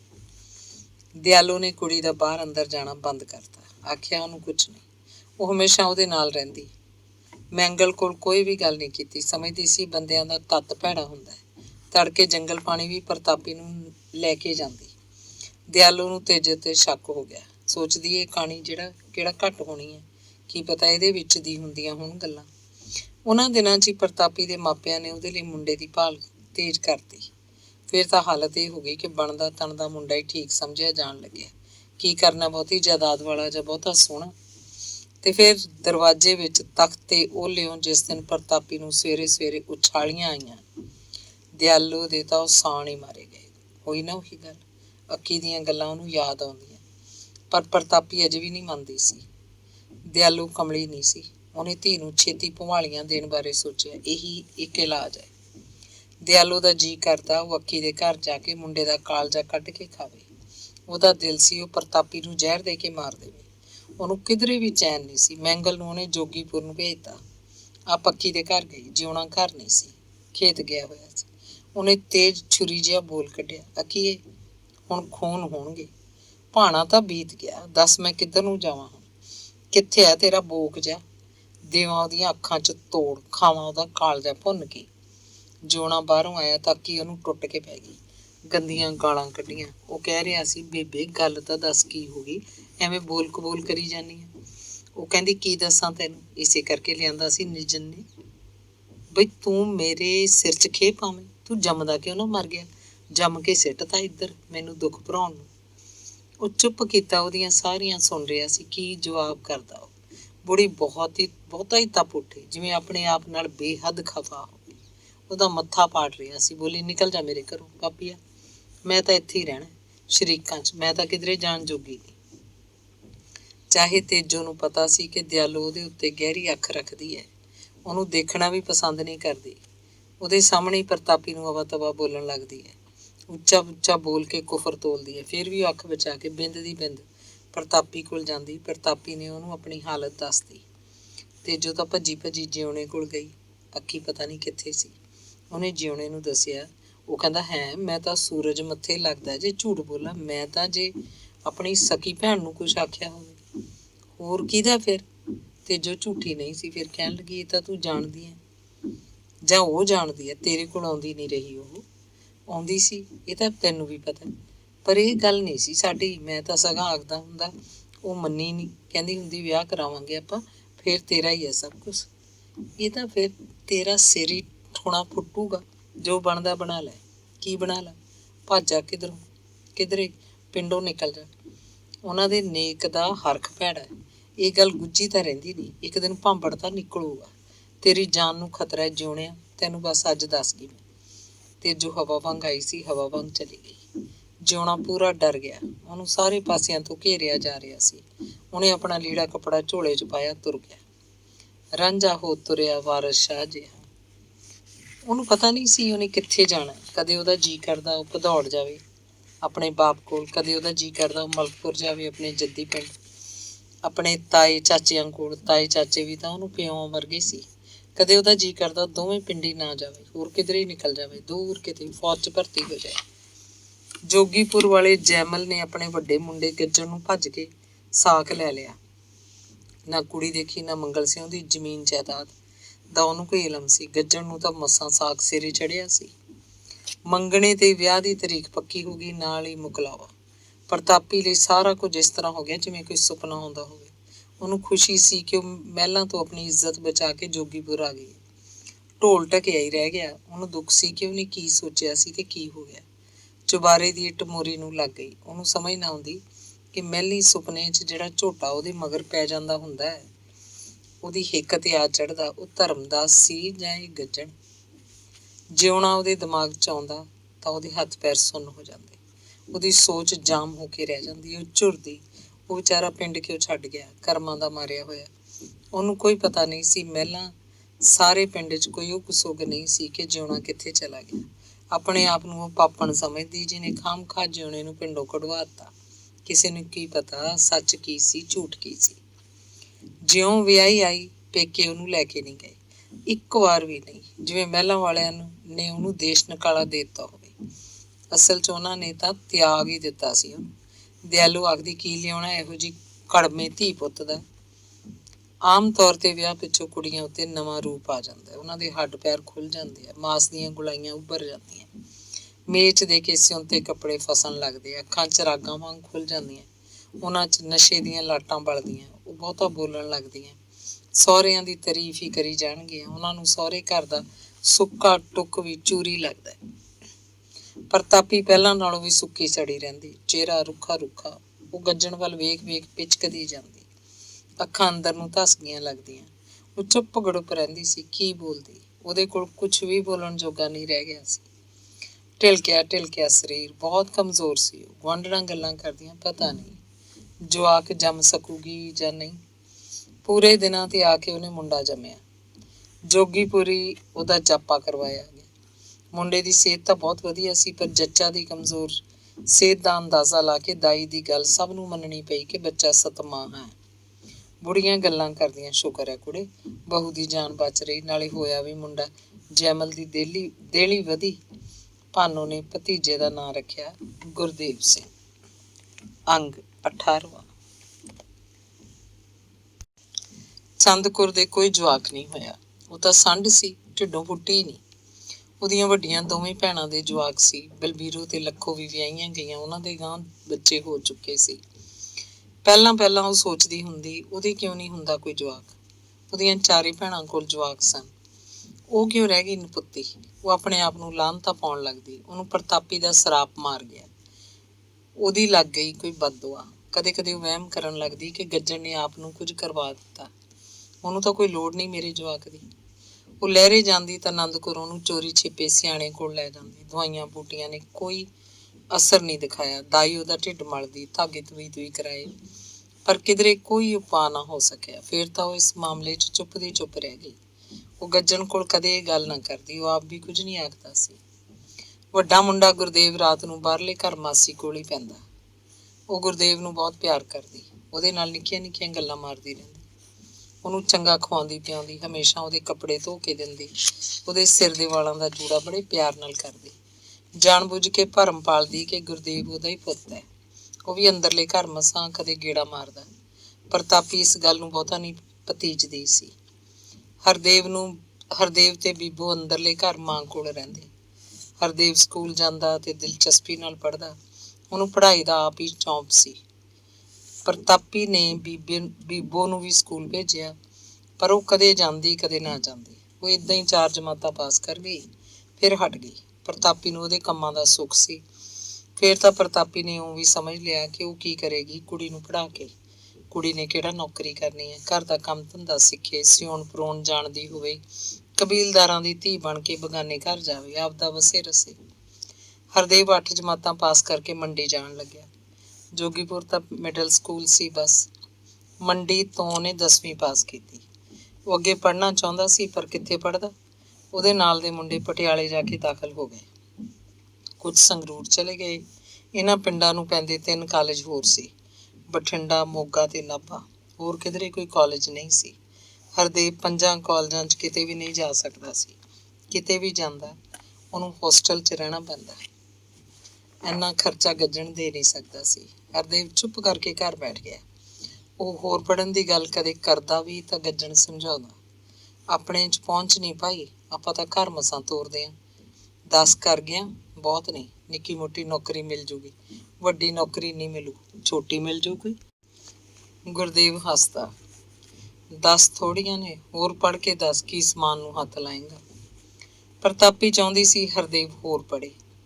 ਉਹਦਾ ਛੋਟਾ ਭਾਈ ਉੱਤਮ 14 ਕਰਕੇ ਮਾਸਟਰ ਲੱਗ ਗਿਆ ਸੀ। ਮੋਗੇ ਪੜ੍ਹਿਆ ਸੀ। ਨੇਕ ਤਾਂ ਸਿੱਧਾ ਖੇਤੀ ਦੇ ਕੰਮ 'ਚ ਹੀ ਪੈ ਗਿਆ। ਤੇ ਫਿਰ ਜੈਲਾ ਤੇ ਕੈਲਾ ਵੀ ਨਹੀਂ ਪੜ੍ਹੇ ਸੀ।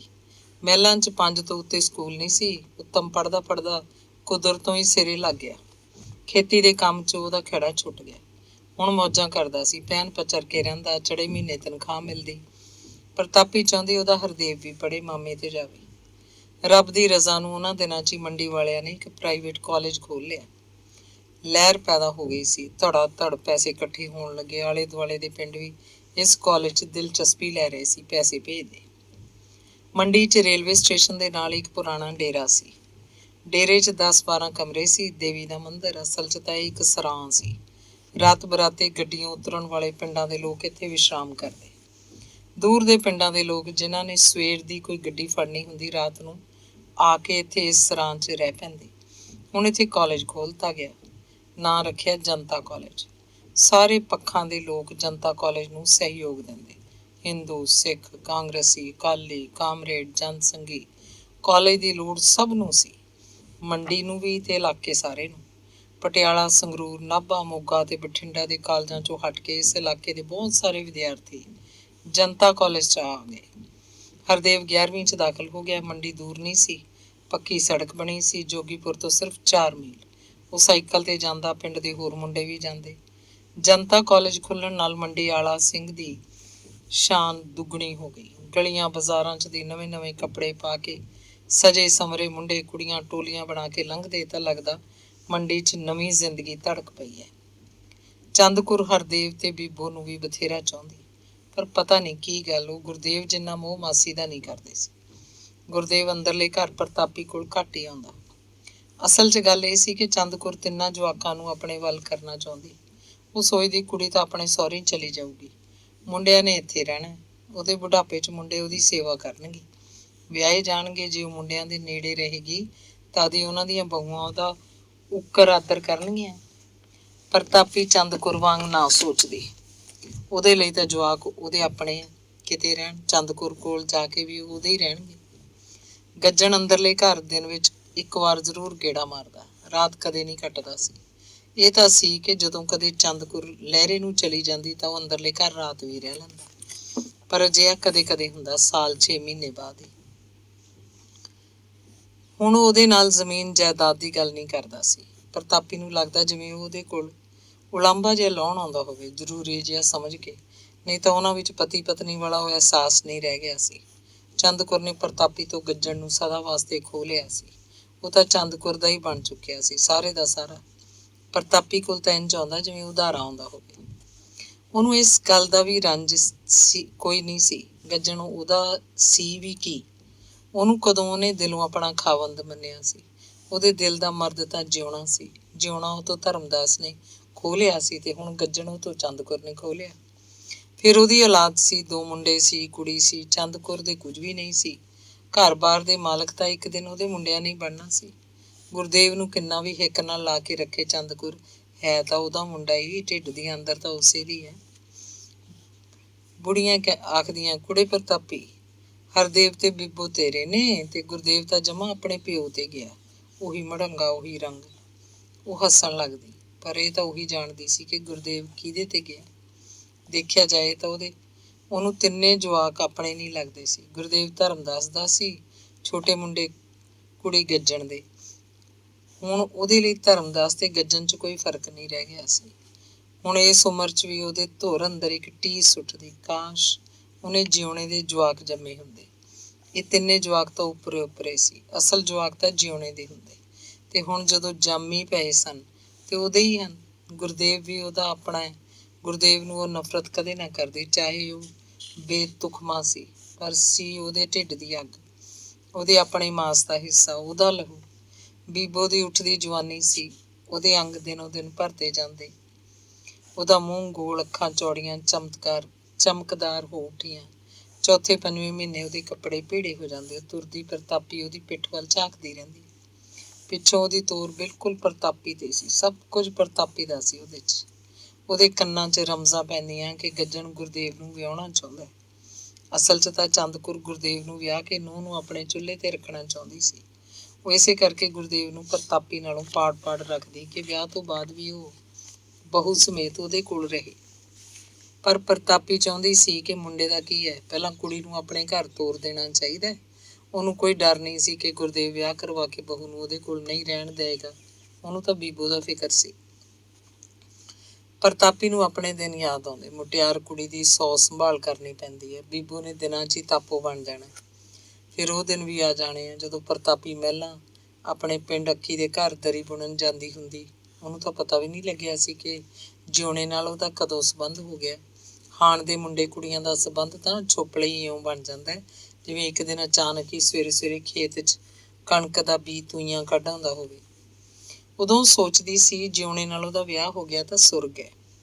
ਜਿਉਣਾ ਉਹਦੇ ਦਿਲ ਦਾ ਰਾਜਾ ਸੀ। ਪਰ ਹੁਣ ਜੇ ਬੀਬੋ ਇਸ ਤਰ੍ਹਾਂ ਕੋਈ ਬੋਲ ਕੱਢੇ ਤਾਂ ਉਹਨੂੰ ਟੋਆ ਪੁੱਟ ਕੇ ਧਰਤੀ 'ਚ ਦੱਬ ਦੇਵੇਗੀ। ਪਿੰਡ ਦੇ ਮੁੰਡੇ ਨਾਲ, ਚਾਹੇ ਜਿਉਣਾ ਪਿੰਡ ਦਾ ਨਹੀਂ ਸੀ, ਕੋਈ ਕੁੜੀ ਵਿਆਹ ਦੀ ਗੱਲ ਕਰੇ, ਕਿੰਨਾ ਅਨਰਥ ਹੈ। ਤੇ ਫਿਰ ਪਤਾ ਹੀ ਨਹੀਂ ਲੱਗਦਾ ਮੁਟਿਆਰ ਧੀ ਦਾ, ਕਦੋਂ ਉਹਦੇ ਉੱਤੇ ਕੋਈ ਬਿਜਲੀ ਆ ਡਿੱਗੇ। ਧਰਮਦਾਸ ਉਹਦੇ ਉੱਤੇ ਬਿਜਲੀ ਬਣ ਕੇ ਹੀ ਡਿੱਗਿਆ ਸੀ। ਮੁਟਿਆਰ ਕੁੜੀ ਨੂੰ ਤਾਂ ਹਰ ਕੋਈ ਗੁੜ ਦੀ ਰੋੜੀ ਸਮਝ ਕੇ ਮੂੰਹ 'ਚ ਪਾ ਲੈਣਾ ਚਾਹੁੰਦਾ। ਨਾ ਬਾਬਾ, ਕੁੜੀ ਨੂੰ ਤਾਂ ਮੁਟਿਆਰ ਹੋਣ ਨਾ ਦਿਓ, ਪਹਿਲਾਂ ਤੁਰਦੀ ਕਰੋ। ਬੀਬੋ ਜਦੋਂ ਕਦੇ ਪ੍ਰਤਾਪੀ ਸਾਹਮਣੇ ਸ਼ੀਸ਼ਾ ਦੇਖਦੀ ਤਾਂ ਉਹਨੂੰ ਚੰਗੀ ਲੱਗਦੀ। ਮਨ ਚ ਆਖਦੀ, ਆਹੀ ਤਾਂ ਦਿਨ ਨੇ ਸ਼ੀਸ਼ਾ ਦੇਖਣ ਦੇ। ਫਿਰ ਖਬਰੇ ਕਿਹੜੇ ਕੰਡਿਆਂ 'ਚ ਫਸ ਜੂਗੀ ਵਿਚਾਰੀ। ਦੂਰ ਅੰਦਰ ਕਿਧਰੇ ਉਹ ਸੋਚਦੀ, ਉਹਨੇ ਕਿੰਨੇ ਵਰ੍ਹਿਆਂ ਤੋਂ ਹੁਣ ਕਦੇ ਸ਼ੀਸ਼ਾ ਕਿਉਂ ਨਹੀਂ ਦੇਖਿਆ। ਜਦੋਂ ਉਹਦੀ ਸੋਚ ਪਰਤਦੀ ਤਾਂ ਉਹ ਹੱਸ ਪੈਂਦੀ ਤੇ ਆਪਣੇ ਆਪ ਹੀ ਬੁੜਬੁੜਾਉਂਦੀ, ਮੈਨੂੰ ਕੀ ਲੋੜ ਹੈ ਸ਼ੀਸ਼ੇ ਦੀ, ਮੇਰਾ ਸ਼ੀਸ਼ਾ ਤਾਂ ਬੀਬੋ ਹੈ। ਬੀਬੋ ਨੂੰ ਦੇਖ ਕੇ ਮੈਨੂੰ ਆਪਣਾ ਆਪ ਦਿਸ ਪੈਂਦਾ। ਹਮੇਸ਼ਾ ਉਹਨੂੰ ਆਪਣਾ ਆਪ ਉਹੀ ਦਿਸਦਾ ਜਦੋਂ ਪਹਿਲਾਂ ਅੱਕੀ ਬੁੜੀ ਦੇ ਘਰ ਨਾਈਆਂ ਦੀ ਤੇਜੋ ਨਾਲ ਦਰੀ ਬੁਣਦੀ ਹੁੰਦੀ, ਫਿਰ ਬਾਅਦ 'ਚ ਜਿਉਣਾ ਉਹਦਾ ਸੁਪਨਾ ਬਣ ਗਿਆ ਸੀ। ਉਹ ਕਿੰਨੇ ਸੋਹਣੇ ਦਿਨ ਸੀ। ਧਰਤੀ ਤੇ ਪੈਰ ਨਹੀਂ ਟਿਕਦਾ ਸੀ। ਤੇਜੋ ਵੀ ਤਾਂ ਹਵਾ ਵਿੱਚ ਹੀ ਉੱਡਦੀ। ਤੇਜੋ ਬਾਰੇ ਸੋਚ ਕੇ ਉਹਨੂੰ ਉਹਦੇ ਬਾਰੇ ਮੋਹ ਜਾਗ ਪੈਂਦਾ। ਹੁਣ ਤੱਕ ਵੀ ਉਹਦੇ ਦਿਲ 'ਚ ਤੇਜੋ ਦਾ ਸਾਥ ਬੈਠਾ ਹੋਇਆ ਸੀ। ਕਿੰਨੀ ਚੰਗੀ ਕੁੜੀ ਸੀ। ਉਹਦਾ ਆਪਣਾ ਕੋਈ ਸ਼ੌਕ ਨਹੀਂ ਸੀ, ਕੋਈ ਚਾਹਤ ਨਹੀਂ ਸੀ। ਉਹ ਤਾਂ ਉਹਨਾਂ ਦੋਹਾਂ ਦੇ ਪਿਆਰ ਨੂੰ ਸਿਰੇ ਚੜਾਉਣ ਦੀਆਂ ਕੋਸ਼ਿਸ਼ਾਂ 'ਚ ਲੱਗੀ ਰਹਿੰਦੀ। ਉਹਦਾ ਸੁਨੇਹਾ ਉੱਧਰ ਦਿੰਦੀ, ਉਹਦਾ ਸੁਨੇਹਾ ਇੱਧਰ। ਅਜਿਹੀ ਸਹੇਲੀ ਕਦੋਂ ਮਿਲਦੀ ਹੈ ਕਿਸੇ ਨੂੰ? ਜੇ ਧਰਮਦਾਸ ਵਿੱਚ ਨਾ ਆਉਂਦਾ ਤਾਂ ਉਹਦੀ ਗੱਲ ਸਿਰੇ ਚੜੀ ਪਈ ਸੀ। ਧਰਮਦਾਸ ਦਾ ਨਾਮ ਮਨ 'ਚ ਆਉਂਦੇ ਹੀ ਉਹਦੀ ਸਾਰੀ ਦੇਹ ਕੰਬ ਜਾਂਦੀ। ਉਹ ਡਰਦੀ ਕਿਤੇ ਉਹਦੀ ਬੀਬੋ ਦੇ ਨਸੀਬ 'ਚ ਨਾ ਲਿਖਿਆ ਜਾਵੇ ਕੋਈ ਧਰਮਦਾਸ। ਧੰਨਵਾਦ।